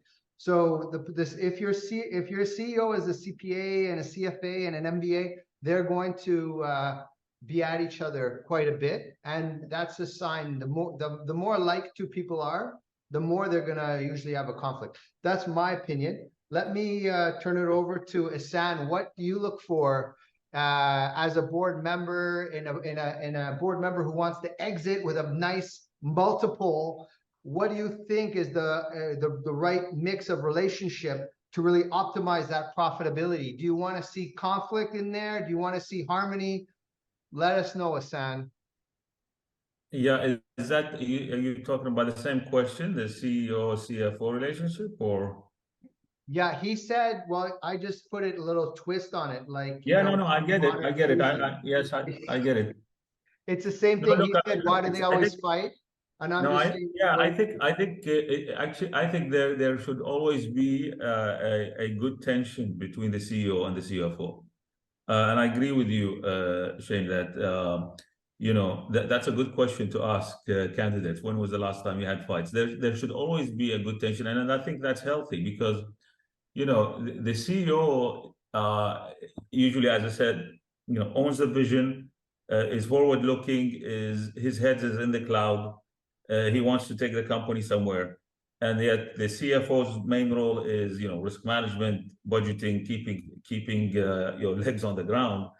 So it's a natural tension, and it's a good one to have, right? And on the contrary, I think that a company with a good tension between the CEO and the CFO is a good setup. So one answer is the reason why the CEO is fighting with the CFO is because board members like Hassan stoke the fire and get them going. Yeah. We want the CEO to be very forward-looking, and then the CFO needs to hold them down a little bit. So great. Yeah. Your Excellency, what's your opinion?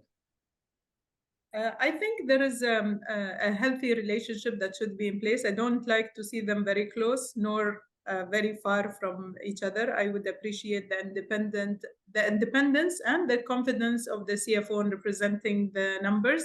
Because if they're too close, then I would start to feel that maybe the CFO is presenting the numbers in a way that it would cover the lack of profitability or the delay of profitability, because they're very creative ways to do that. And I think a healthy relationship, very independent, is highly appreciated.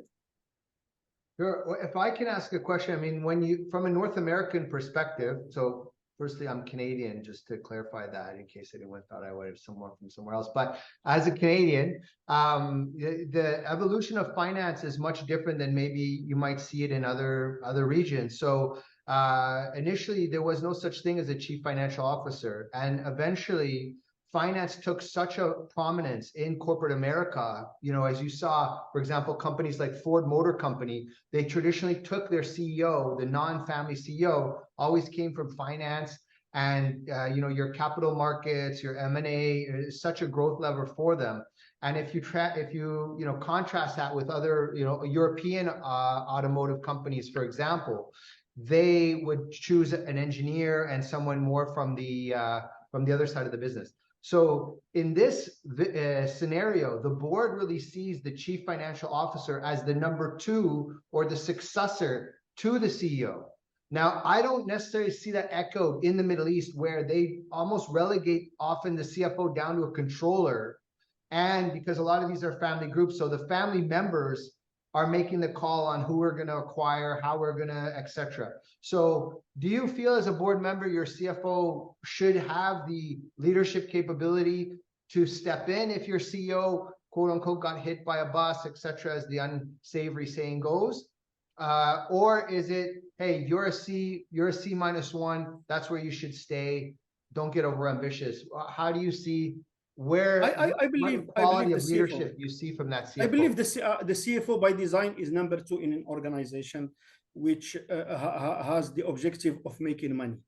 And I see the CEO and CFO as partners, not one reporting to the other and one is the boss of the other. And that's where, like Raja said, should be a healthy relationship where people give views, and if the views are different, there are other governance instances within the board that can take care of that. I don't believe on the CEO must come from finance, or the CEO must come from HR, or CEO must come from marketing. This doesn't work anymore. It depends on the personality, it depends on the leadership, it depends on the energy. It depends on the right time of the strategic cycle that the company is going to. So I'm a very big believer that the CEO should not have a color because of that industry or the other. And you have some very successful CEOs that came from HR. You have some very good CEOs that came from the risk and internal audit sometimes.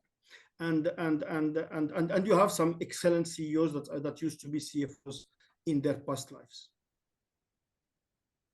Hassan, I saw you shaking your head there, no? I think you should feel as a .comer, the number 2 for him should be the you are chief muted, information officer, Hassan, no? you are muted, huh? Yeah, that's by design, so you can't... You're blocking him, huh? But I think the .com guys, what's happening now is the number 2 is becoming the chief information officer in some, especially in banking, and Mrs. Her Excellency is on the board of Zan Bank, where I'm sure they would prefer a CIO over a CFO as the CEO. That's it. Maybe we'll move to Her Excellency. Ihsan, are you able to unmute yourself, or you cannot? Angelo, can you help him? And then maybe we'll move to Her Excellency, because I can see. So this is interesting. So, who do you see as the number 2? And am I right in touching that nerve that the CIO might have more oomph for you in the finance sector now? So personally, I think the CFO is more fit to become the number 2 within the organization, because he has access to all sources of costs and revenues, and to ensure profitability.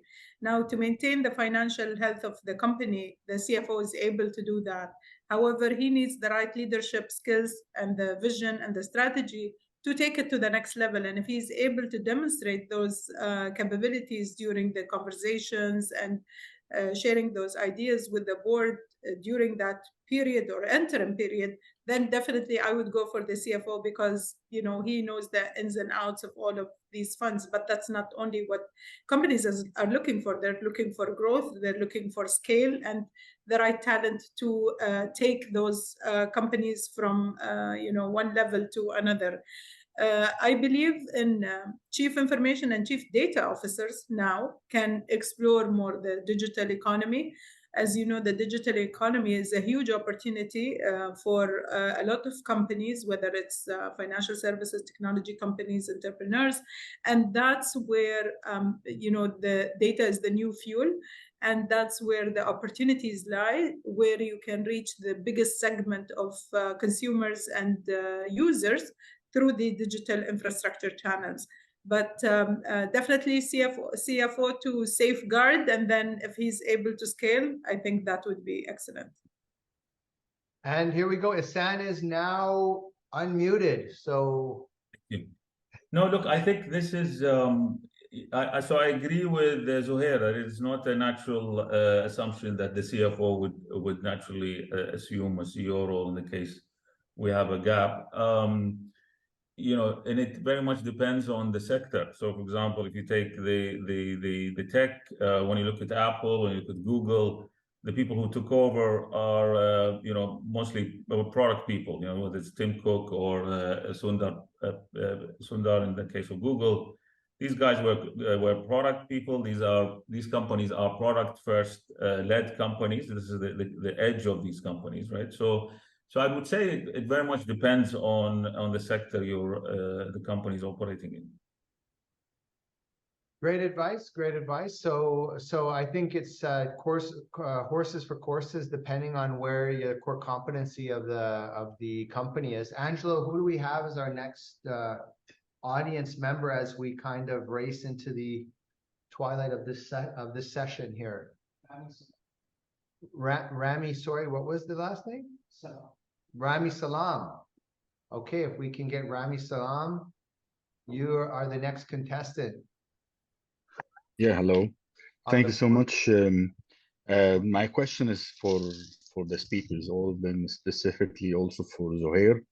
I was privileged to work with Zuhair for some time in Savolda Group, but the question here is, how do we select the board members? They should be in harmony or in different age bracket or different cultures or in different backgrounds as industries. If this is going to help for the company, for the board to formulate and to navigate, or it's going to make it something that's quite challenging to agree on. I mean, my reading from that, and I'm not going to talk specifically about the company so that it doesn't look biased. It's majority of the big companies in the Middle East are family controlled companies. Even when they are publicly listed, you'll find 1, 2, or 3 companies that have full control, and the rest is in the market, much less involved. And accordingly, it's my belief that in all those boards, you should not have more than 50% coming from the families. 50% has to come from independent board members.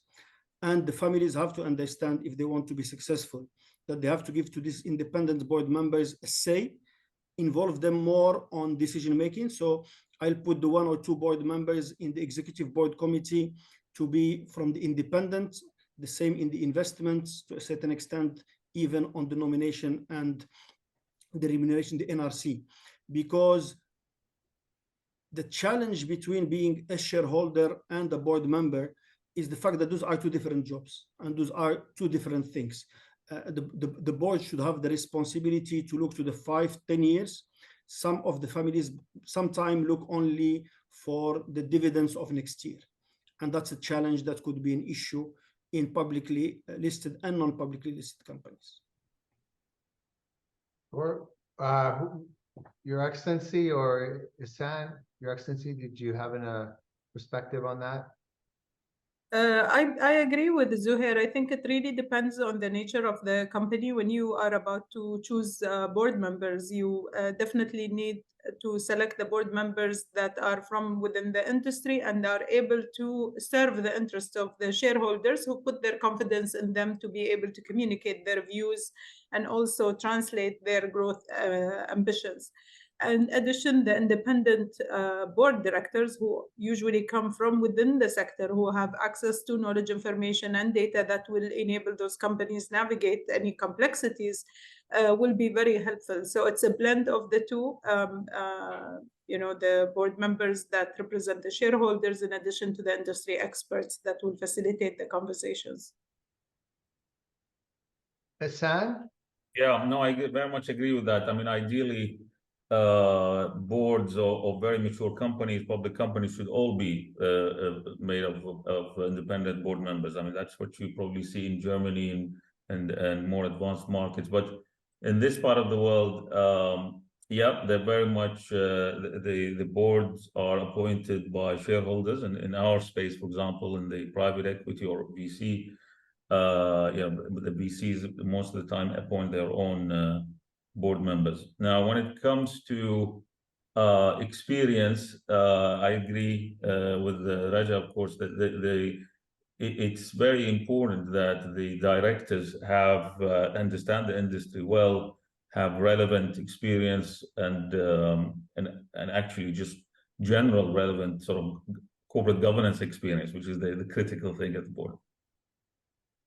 Sure, I can say from my perspective, when my clients hire us for a board member, it's for one reason and one reason only, and that is because they want their asset to make more money, or they feel the asset is underperforming, or they feel that the asset is not getting access to opportunities, i.e. we want to grow into Saudi, or we want to have access to the mega projects in Saudi, or we want to, we're an electrical manufacturer and we want access to the government utilities. We want to go and sell into the military, so they bring in an ex-general, etc. So really specialized skill sets. And my rock star CEOs, they will seek board members, which they'll say to me, I need a maverick, I need a chair, I need my maverick board members that will enable me to actually do big things. So I think that is one of the metrics. What do you guys feel is in some instances the political game sometimes overrides the requirement to have board members that can make money, or to what level of a priority is revenue generation in the selection process for your board members, would you say? That's not in my case, it's very little.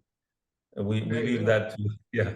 It's more, again, our space is a different space. We leave that to the CEO and the management.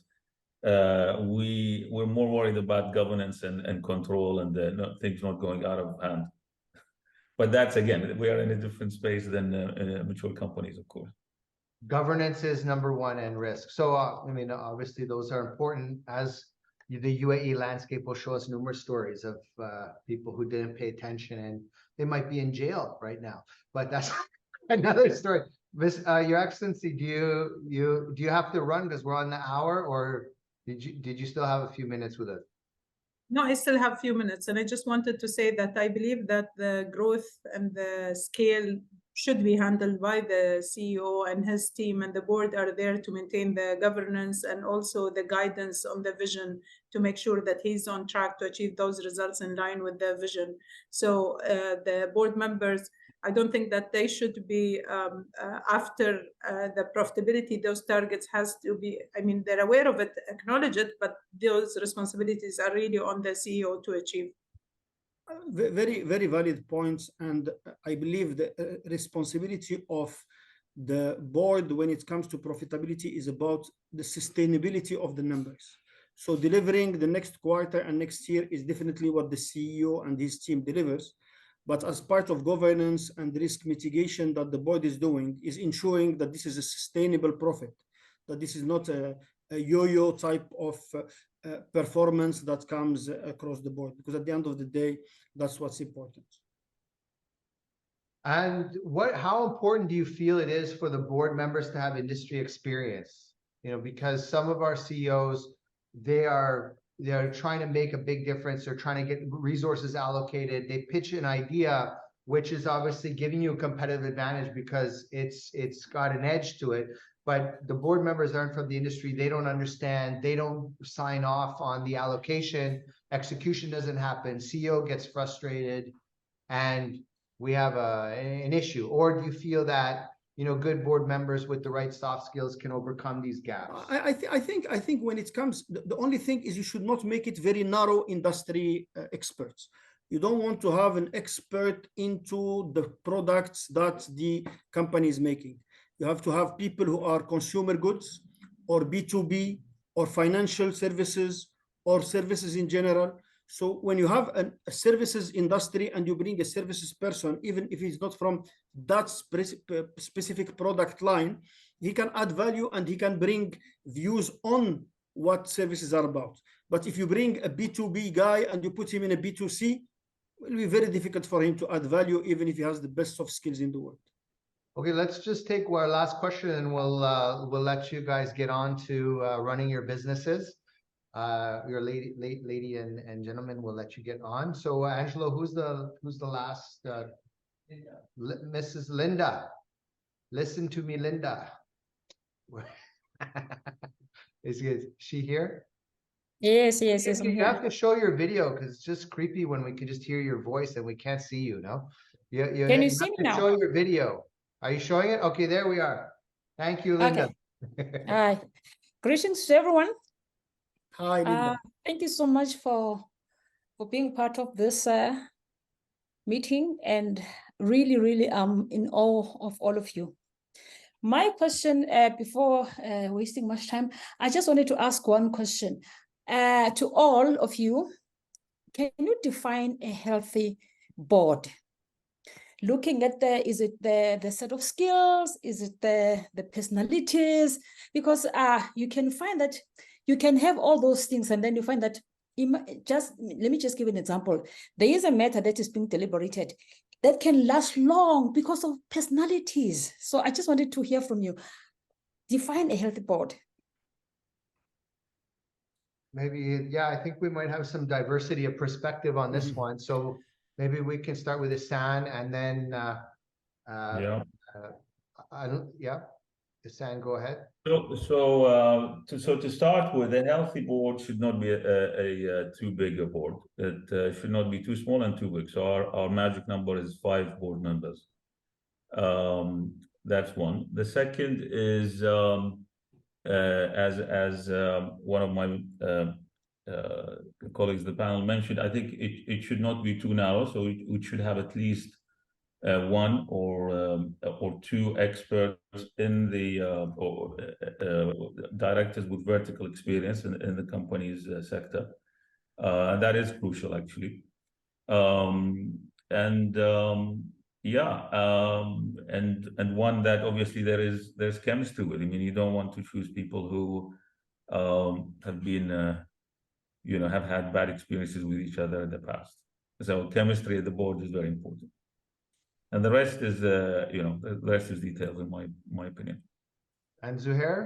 I mean, I will not add much to Ihsan. I will just add one thing is, in this part of the world, for us, the leader is important.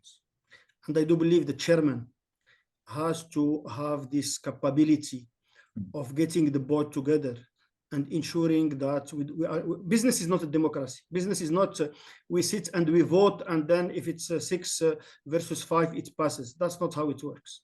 So when you have the right leader, the right chairman, and then ensure that you have the right symbiosis in the team, it will work. That's the only thing I will add to what Hassan said. Amazing. Yes, agreed. I think you meant chairperson, but yeah. Yes, Your Excellency. So Zuhair and Hassan has covered most of it. I agree, 5 is a magic number for board members. I would add at least 2 of them are independent to just balance the structure. I think having also female representation, gender diversity on the boards, because most of the boards lack the female representation, and the gender diversity really opens up the views on some of the blind spots that usually pass by, whether it's in profitability, whether it's in culture, whether it's in outreach plans. In addition to that, I think the trust and confidence between the board members and the alignment with the chief executive will really set the company to achieve and grow beyond its objectives. It's usually the alignment, giving enough time to the executive, understanding the context, and not being just a board member that would attend once a quarter and then doesn't know about what happens, and then comes back in the next quarter, start looking at the numbers on the board deck 2 days before the meeting.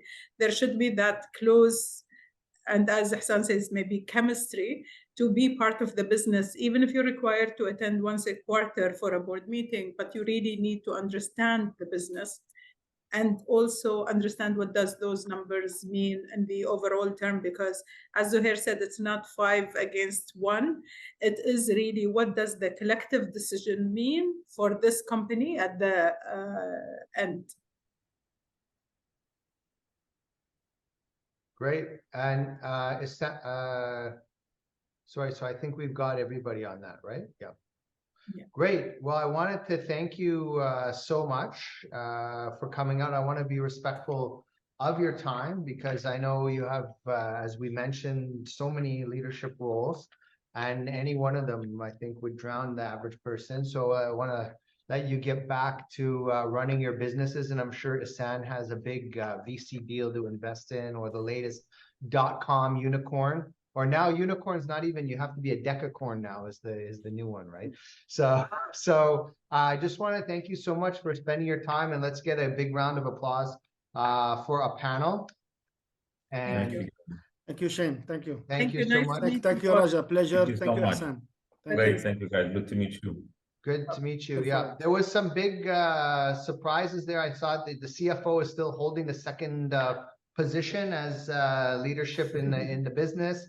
And also that the board should hand over at strategy where the CEO picks up, and overall some good insights into how the priorities roll.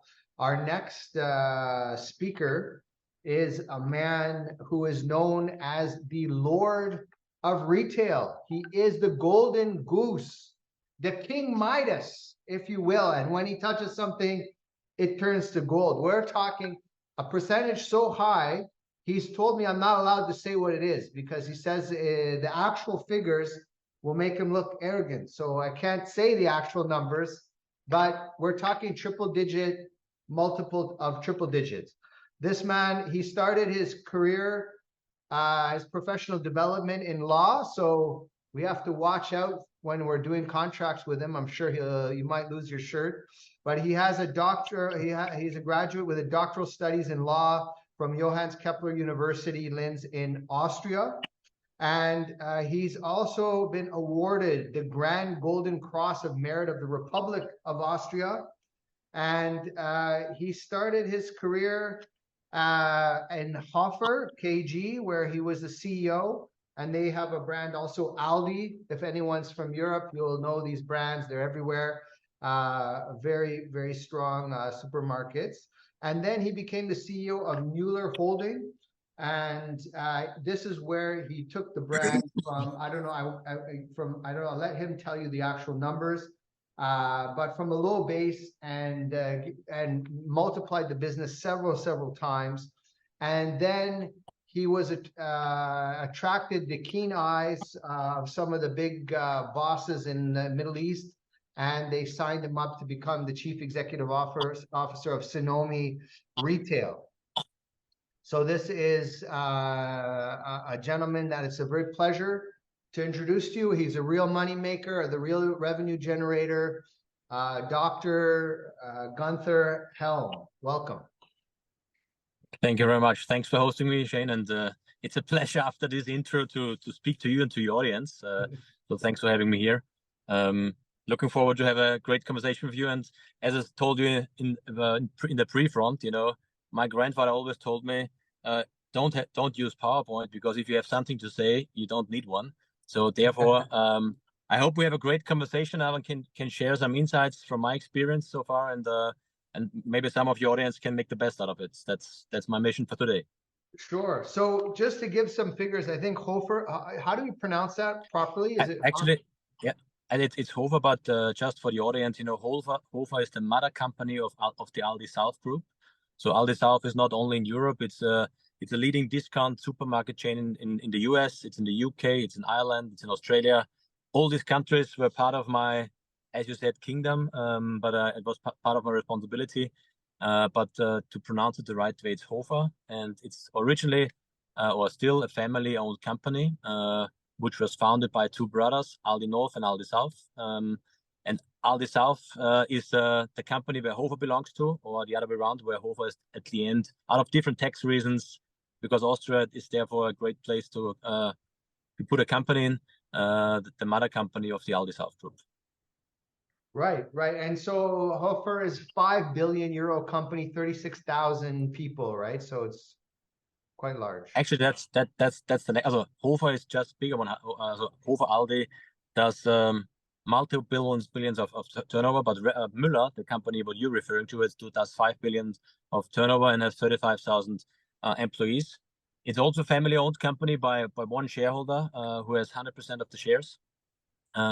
He is now 90 years old, and he took me in 4.5 years ago to turn around the business and to make it future fit or future-proof. And as you said in your intro, it was, you know, before Corona, then through Corona, and for sure we used the Corona COVID time, which was a super crisis. But in this crisis, we targeted the energy in the right direction, and we multiplied, you know, just to give a number, from 40 million net profit over 300 in this 3.5 years. So we did somehow a kind of great journey with a lot of Sorry, did you say your net profit was 40 million? Yeah, euros, before, yeah. And then you increased that to 300 million euros net profit. Correct. And one guy's the owner. Yes. My God. If I was the owner, did he try to marry you after that? That's a lot of money you put in his pocket. That's a different story. And as in most of the family businesses, there is at the end, not the rationale decides. It decides always the emotion, and you also have to accept and understand that as a CEO. That's part of the job. But it is right. Yeah, he built it up from scratch, 70 years. Started as a hairdresser and made out of his hair salon this kind of company, which I was honored to take over now 5 years ago, lead it through 3.5 to 4 years, and then give it back to him. So what is it? I mean, I've actually, I don't know how many of you have actually shopped in Mueller. I've actually shopped in Mueller, and it's a bit of a unique store in the sense that you can buy underarm deodorant, toys for your kids, and also you can buy nice selection of confectionaries and various foodstuffs as well. So it's kind of like a mini mega store where you can almost get everything. So it's a strange selection. I don't think there's another brand that has the similar kind of size and selection in. Yeah, as actually you're totally right. The format of the stores, you can call it's a kind of mini department store, and the width of the product range, which makes it also very complex. So it has, just to give you a number, 190,000 items in the store. So I always said it's the Amazon offline. and ranging from products like fragrances like Chanel, Dior, down to toilet paper. So you have the whole range of prices. What you're offering from from the Lego toys and the Playmobil toys down to knitting wear and houseware. So it's very complex when it comes to buying, and there's also a lot of potential sits into improving the buying organization. That was one of the key issues. Here we have now some slides.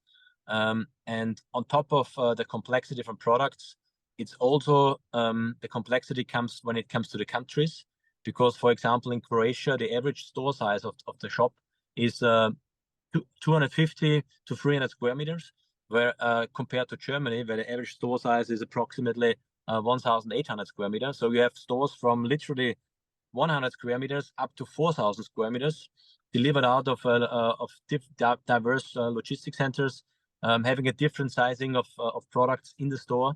So long story short, a retail concept which doesn't exist somewhere else in the world, but it's very profitable in the 7 European countries where they're right now in. And this is Germany, Austria, Switzerland, Hungary, Croatia, Spain, also Mallorca at that time, Slovenia, and that's it. So a lot of retailers are getting beaten up. They're saying, online sales is taking their lunch. There's overcrowding of competition. There's new entrants. There's home delivery. There's so many different things that are just hammering these retailers left and right. And they're coming out saying, oh, on top of it, we have bad market conditions. We have this, we have that, but not you. You're saying, hey, I just delivered 800% growth. I just took it to the top. And when you look at it, it's like, if, obviously I'm not a retail guy, so I mean, I can't see the opportunity, but you look at it, it's like, what are you actually going to do? What do you do to drive that kind of growth? Can you talk to us about some of the ways you did it? Maybe we can copy even half of it. If I had half that growth, I would be so happy. Happy to share that. Actually, I came up, and it's always the starting point where you take it off. I came up with a 10-point turnaround plan. Let me put it that way. And the figure was, when I joined the company, it was it was owner led. There was no common goal. There was even the company's name was not only Müller, it was Müller Drugstore Market. So by the name, you already gave the wrong intention to the consumer, that you also have, they don't know that you had toys inside, that you have this kind of confectionery and all this kind of different kind of items. And the first thing I was first to develop a really common goal for the team inside and come up with a total new principle of leadership, which means, and I stick to that till today, which means the best argument wins, no matter from whom it comes. If I don't have a strong argument, then the cleaning lady, we do the thing what the cleaning lady says. And because she knows the stuff, how to clean the store maybe faster, more efficient than someone else. And that was a huge shift in culture, because from a zero failure policy, we turned into failure are allowed and are welcome, but you have to learn out of it. You can make a failure, but don't make it twice. So that was somehow, and also being very precise and consequent on that topic. So changing the mindset was the biggest exercise. How was this possible? I formed around myself a group of people.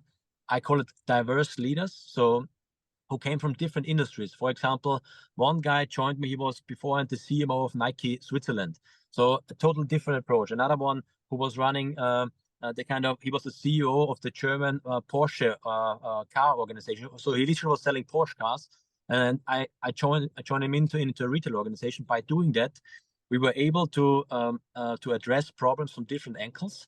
And for sure, one of the critical issues was to set up in record time an online shop and an online exposure to the customer, which hasn't happened before. But not only like all the others, just open an online store and offering the goods online. It was always linked to a kind of customer experience where it comes to a loyalty program where you can collect so-called, when you look at the brand is a kind of flower, when you look closely into it, it's very symmetric. It has this four leaves like a flower. And so you were collecting this kind of flowers, and of a certain amount of flowers, you're getting bonus points, you're getting free stuff. So like the normal thing, what you know from your Miles and More programs. But by doing so, we combined that with experience, like you can get you can there. Here you see the flower.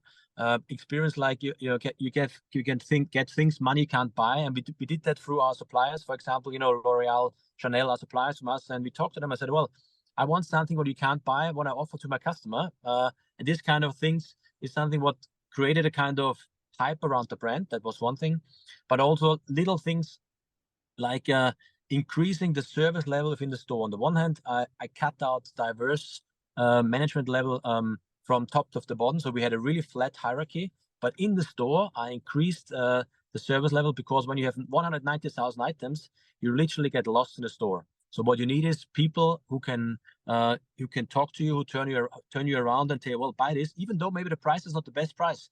And I can guarantee you, I would say for 90% of the prices, you get a better price on Amazon. But guess what? The people were shopping with us because they were emotionally detached, or emotionally attached to the store through the store assistant, through the store manager, because they, explained the products, explained the toys, and therefore through that journey, I was able to increase the average store sales. That was one thing. But also to be frankly open, the big bulk of revenue we were able to do by increasing efficiency, one thing, and increasing the buying department by renegotiating brand contracts. And for example, I'll give you one example. There was the principle, for every kind of item you need 4 suppliers. That can make sense, but it also takes into addition, you have to think about how many SKUs do I order from that supplier. And if I find out, okay, the amount is that small, maybe I only ask 1 or 2 suppliers to give an offer, but give them a bigger amount so I can lower the price. That's one thing. The other topic was when you start negotiating with suppliers, normally you have 2 digits behind the comma. And I said, okay, let's add a 3rd and a 4th one. And by doing that, when you talk about really high amounts like toilet paper, and you can increase this kind of, or decrease this kind of numbers, you have a benefit at the end of the year. So this is just some buying insights, what we did, increasing efficiency. I've said developing new kind of business models around the core brand, by collecting customer data, which happened beforehand. And as Her Highness has mentioned before, and I was listening to the call, that data is the money of the future, or fuels the future. And it's with every company. If you don't run your data properly, and you're not aware of it, how you steer it properly, you will be out of business. I guarantee that with AI coming around the corner. So what we did with the data is we accumulated the data, and we're offering specific offers on the one hand to our customers, but also giving like Müller payment solutions to them. That's the one thing. Or, as I said, giving access to money can't buy events. And you can only do that if you know your customer, what he's shopping with you, and so on. So in a nutshell, that's a bit very, very simplified, the turnaround story.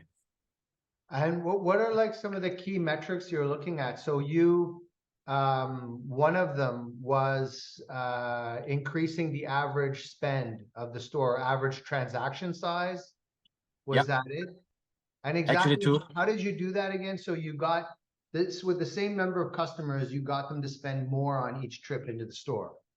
The 2 things is, on the one hand, to increase the basket size, but also to increase the gross margin of the basket size. And by doing that, you really have to, therefore you need data. You have to identify in which corner of your store is which kind of product sitting, and what is the amount of revenue on the one hand, but also the amount of gross margin this product is placing. For example, I'll give you an idea.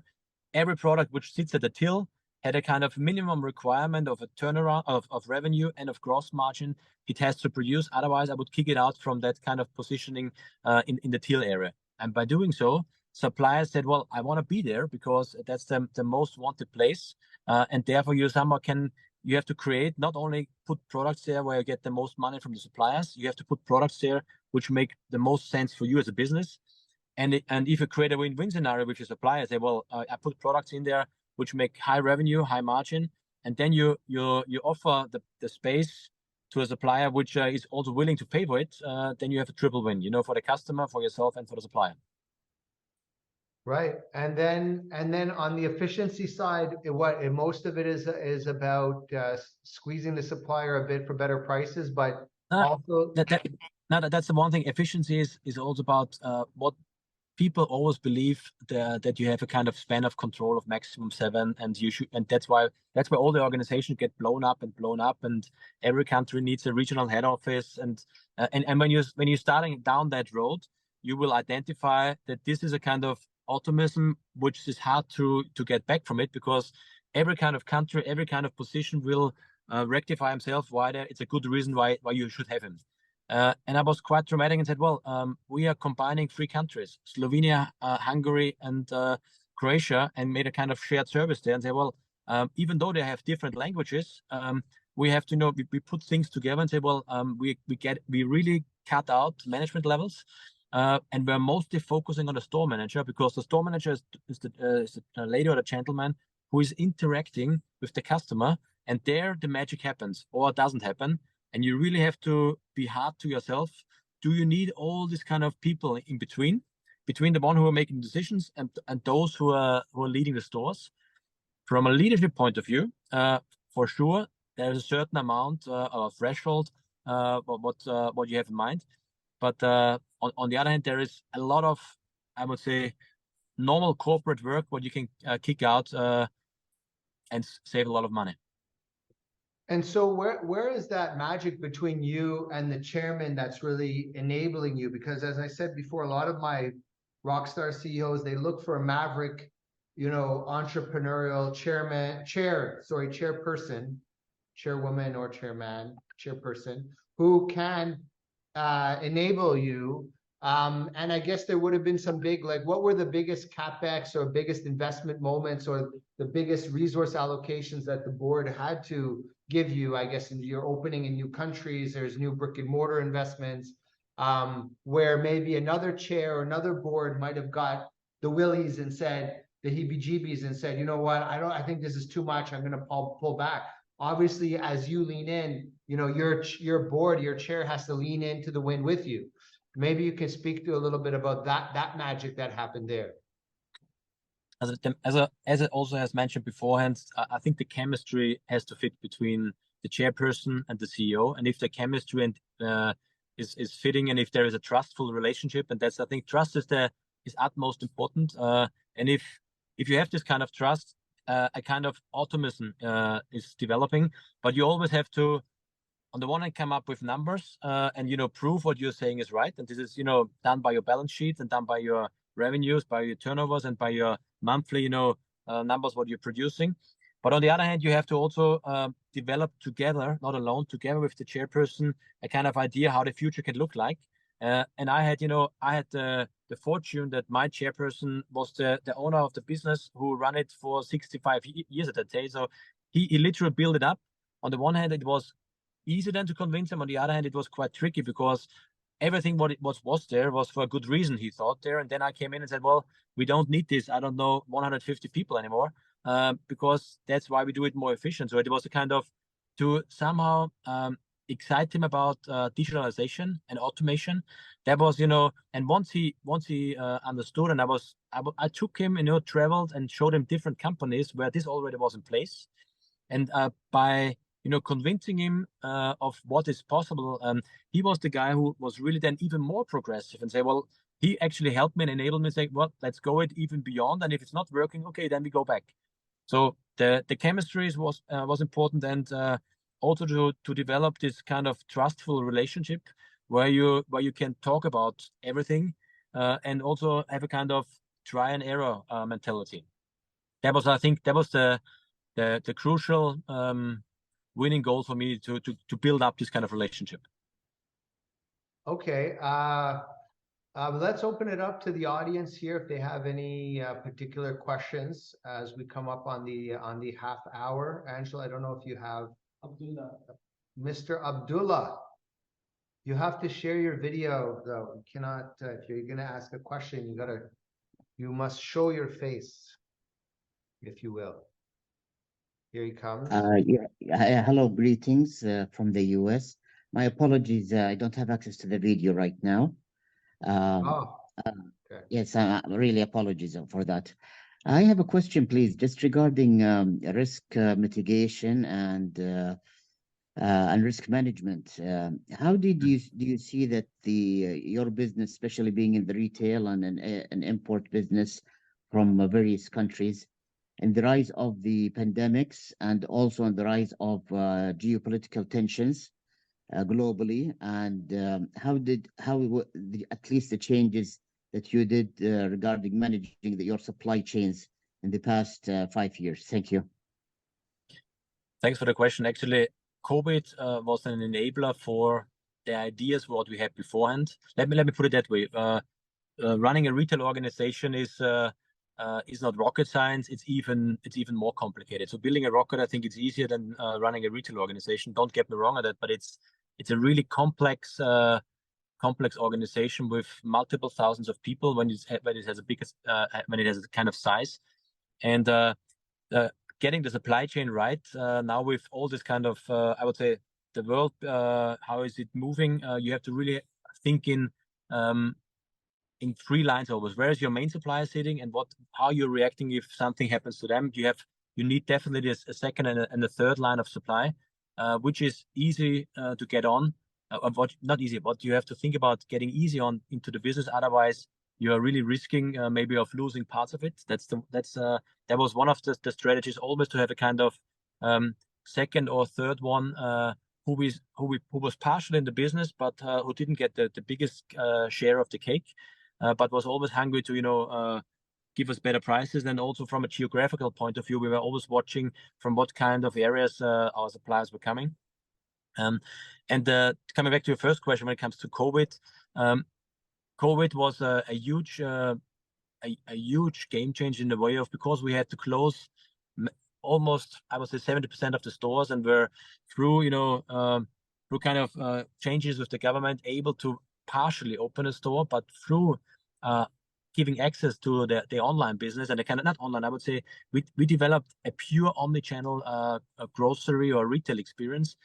And this is now proven that only with omnichannel, with a digital interaction with the consumer, that you can use the store as a pickup station or as a store where you want to go in there and have get services without outside of COVID. I think that's the crucial idea of running a retail organization right now. Having it only brick and mortar only is something where I can guarantee the next crisis. I think it's hard to survive if you have already a certain size, because without online, without omnichannel, you won't have the acceptance of the customer that he will shop with you. That's how I see it. And so you feel that there's still, the future of brick and mortar is there, but it needs to be buttressed up by a strong digital experience, and that as shoppers, we will buy from you online, but we still want to be able to go and interact with you in the brick and mortar environment as well. There is no silver bullet for that, but yes, I strongly believe, because we are human beings, we want to have social interactions. So talking to and you've seen it in COVID times, only talking through Zoom calls or is efficient, is working, but something is missing, and I call it's serendipity, the moment what you haven't planned. And that's also happening, this creativity moment, what you can't plan, what happens when human beings go out and have a cup of coffee. And the same thing happens when you're going shopping, and especially when you're going into a store like Müller, for example, where you have 190,000 items. You're going in there for a deodorant or for a shaver, and you end up buying toys for your kids because you hadn't thought about it. And why I'm saying this, yeah, and that's and on the one hand, this makes you happy as a consumer. And, I know Amazon is also working on that. They are, giving you recommendations on your shopping behavior, and and products are popping up. But and this omnichannel experience has to work, and therefore brick and mortar for sure will have. I believe it will have a future, because human beings need this kind of emotional interaction, and then they are also willing to pay a higher price. And for example, I see it here now in Saudi Arabia, that people come to our stores, even though they know they can shop online, even do it cheaper because of cross-border e-commerce and so on, but they still come to the store because they like they like the service of the store manager, they like their interaction. So this is a kind of, it still shows me that this is working, and the fear is still valid. So how do you, as a CEO now working across multiple countries, you have this vision, you want to automate, you want to change the product mix, the merchandise mix, you want to expedite your supply chain, etc. And then you go into Croatia, I think, did you say Serbia, Hungary, you know, challenging with the languages and so on. How do you drive that kind of change? How do you get a group that's across 7 countries to pivot? It sounds like mission impossible to me. I bet if you got them in a room, you couldn't get them to, you wouldn't be able to get them to agree on the room temperature, or if you were having a corporate event, you wouldn't get them to agree on the menu, that's for sure. How do you get them to agree on these big changes in the company? Actually, it's you know, there is the saying, culture eats strategy for breakfast. As a CEO, you have to ensure that you have the same culture and the same values, and therefore you need the right people around you.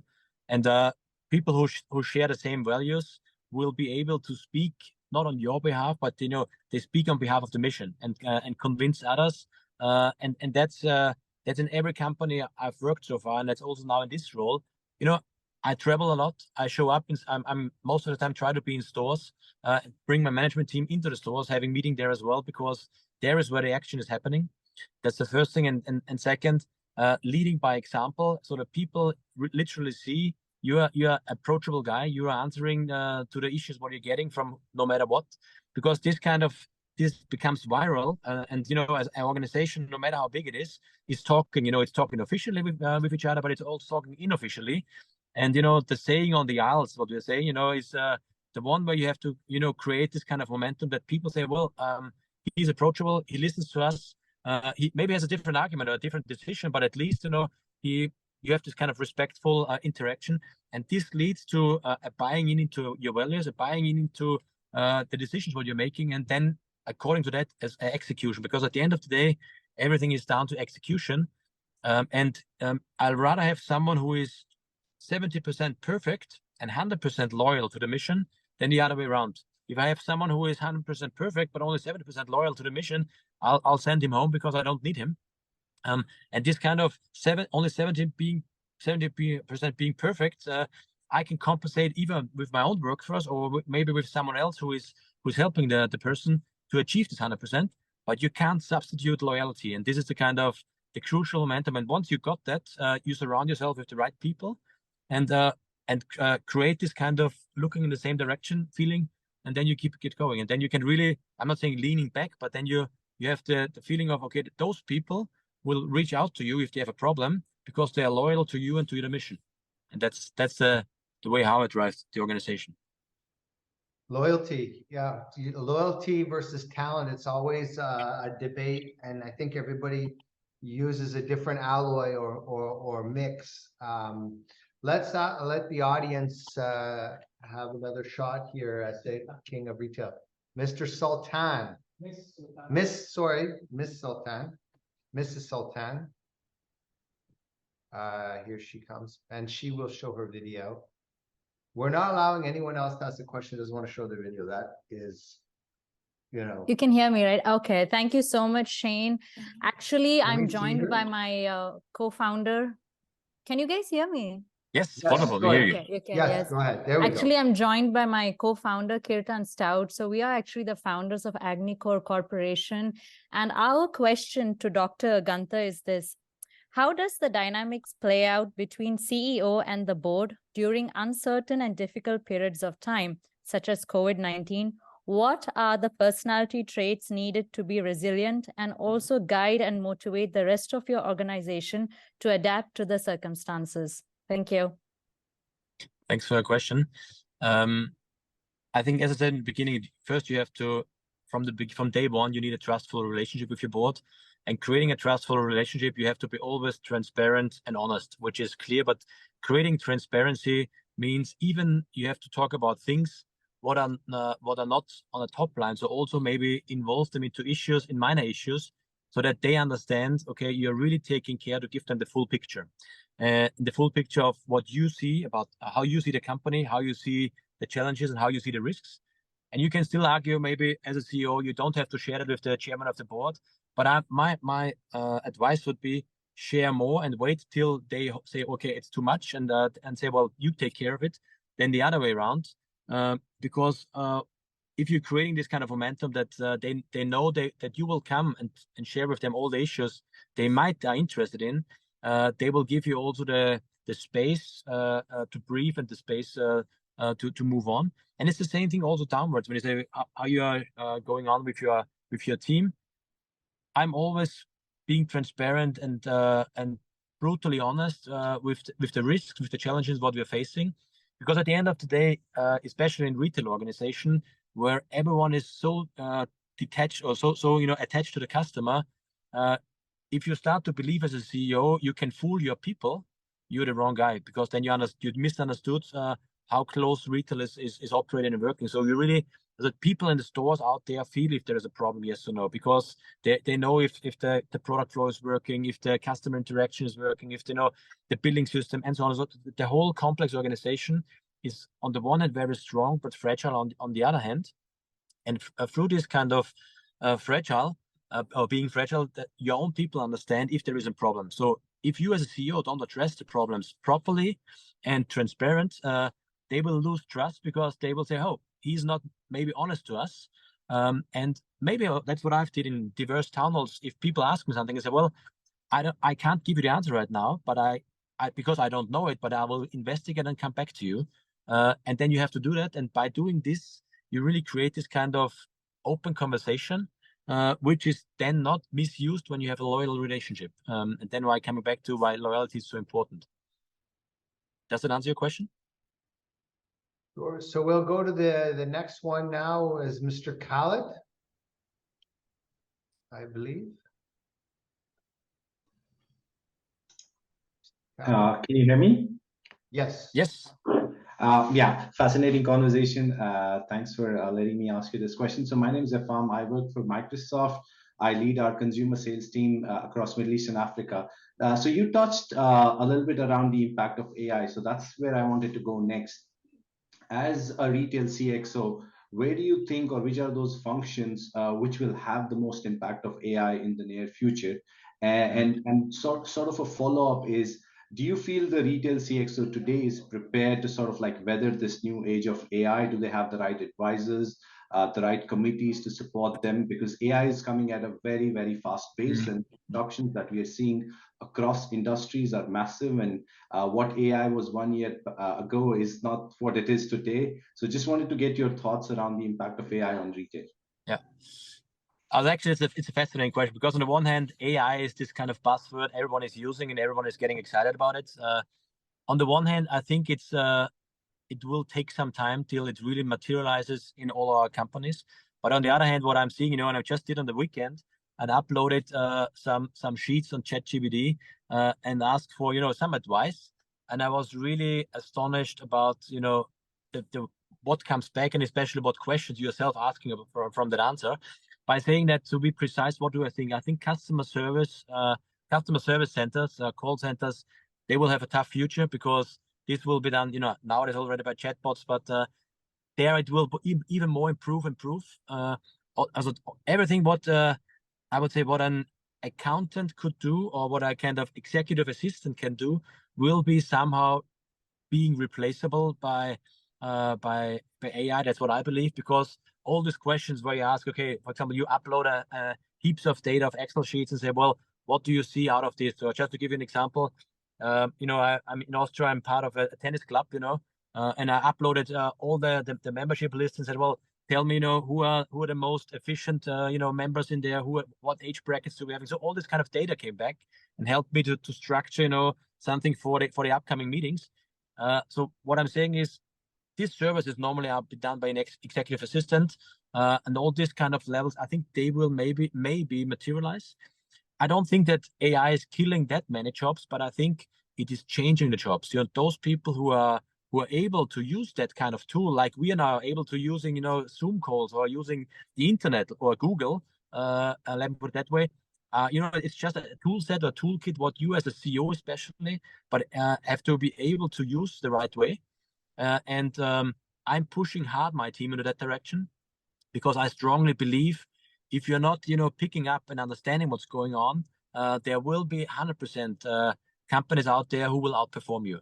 So that's my, I'm always humble. I'm always, unsatisfied with what's going on. That's maybe down to my nature. But I think what's missing, for example, now is a really proper kind of, that's what I'm looking personally for, a proper kind of, how can you train yourself to really deal with AI in the best way, and how do I get the best skill set for, using it and having it as a tool in my tool set for running a retail organization. Well, thanks, guys. As you can see, Dr. Gunther is actually in a car. That's how tough his time schedule is, and he literally landed from an airplane and squished us in, and really do appreciate it. Obviously, I interview people for a living, and I can tell you that there's only 1% of the population that are actually revenue generators that can actually come into a business, turn it around, multiply the revenue, multiply the profitability, and the rest of us feed off that one person. And I think even Steve Jobs said, there's only 7 core people that actually built Apple. Everybody else is kind of following their lead. So it's always a real pleasure and an insightful moment when we get to talk to someone like you, Dr. Gunther, who also has the cards to show us, hey, what did you do? And of course, we all want to emulate your success. We would all love to have 800% revenue growth in 2024 or more. If we can beat you, I don't know. That'd be pretty difficult, but if we did, we'd be super excited. And so some of the main takeaways there is, like, I like your mantra that the best argument wins, no matter who it is, whether it comes from from our sanitation engineer or from the CEO. You have to do your best, and then you had the courage to take people from other industries, top performers, and bring that cross-pollination and bring in that intellectual arbitrage from other businesses. I think we also really felt your adherence to the customer experience, the customers first, and giving them a unique experience, and then good business fundamentals, efficiency, productivity, dealing with your suppliers in an efficient way, increasing your basket size, increasing your gross margin of your basket, as well as the basket size. And I think you can use some of these ideas in any business. As well, you don't want to get too big with your ego, having the big regional HQs, etc. You had the humility, I guess, as well in the operating style to keep it lean and bring 3 countries together that don't even speak the same language. That probably took a bit of guts. And also looking at the chemistry between the CEO and the chair, and having a strong enough relationship that he lets you remove things that he created. I can't imagine how tough that would be. We didn't talk about firing people that he had known for 20 years, but we probably won't get into that today. But there's some really tough moments in a relationship like that, which you were able to champion. And I'm sure we're going to watch some huge success for you at Sonomi Group, one of the top retailers in the world. Actually, I believe you rank up there in the world rankings as one of the largest. And I'm sure we're going to see a very exciting multi-channel, which we probably already have, but even more exciting than already is the multi-channel experience in this plot line that's unfolding across Saudi Arabia and the wider region. So thank you so much. Let's give a good round of applause for Dr. Gunther.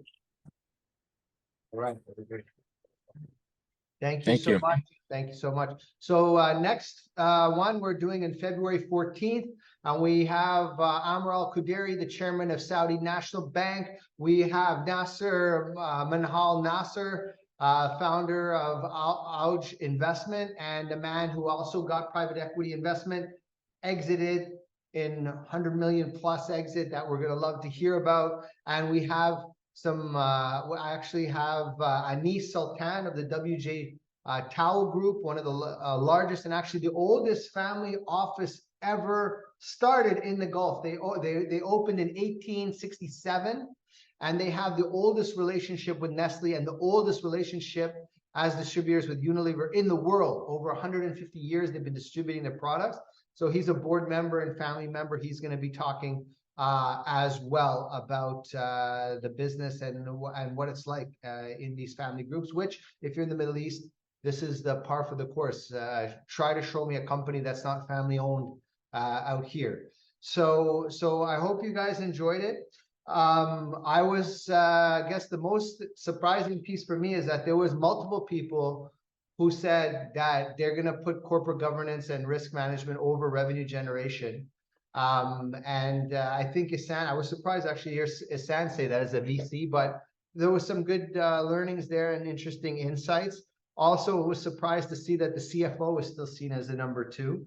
I don't know how long he's going to be able to hold that position. I'm sure chief information officers, chief technology officers will be taking their swing as there becomes less and less elbow room in the corner office as we move forward and watch these technology narratives unfold. I really want to thank all of you for joining us. I know many of you do need to have a dialogue with us regarding some of the positions that you may have been applying for or be in contention for our board practice, and we definitely will be getting back to you. Also know that we had some glitches with LinkedIn that sent disqualification notices to people that were really, we have personally not disqualified anyone for anything in the last 30 days. So that was a technology glitch, and we'll be getting back to you guys to clear that all up after this session. So probably next week. So I hope you guys have a great weekend.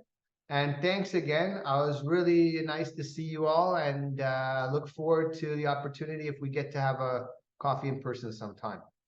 We'll keep you posted on the next event, and we really hope you join the next one. Thank you. And they say in the region, ma salama.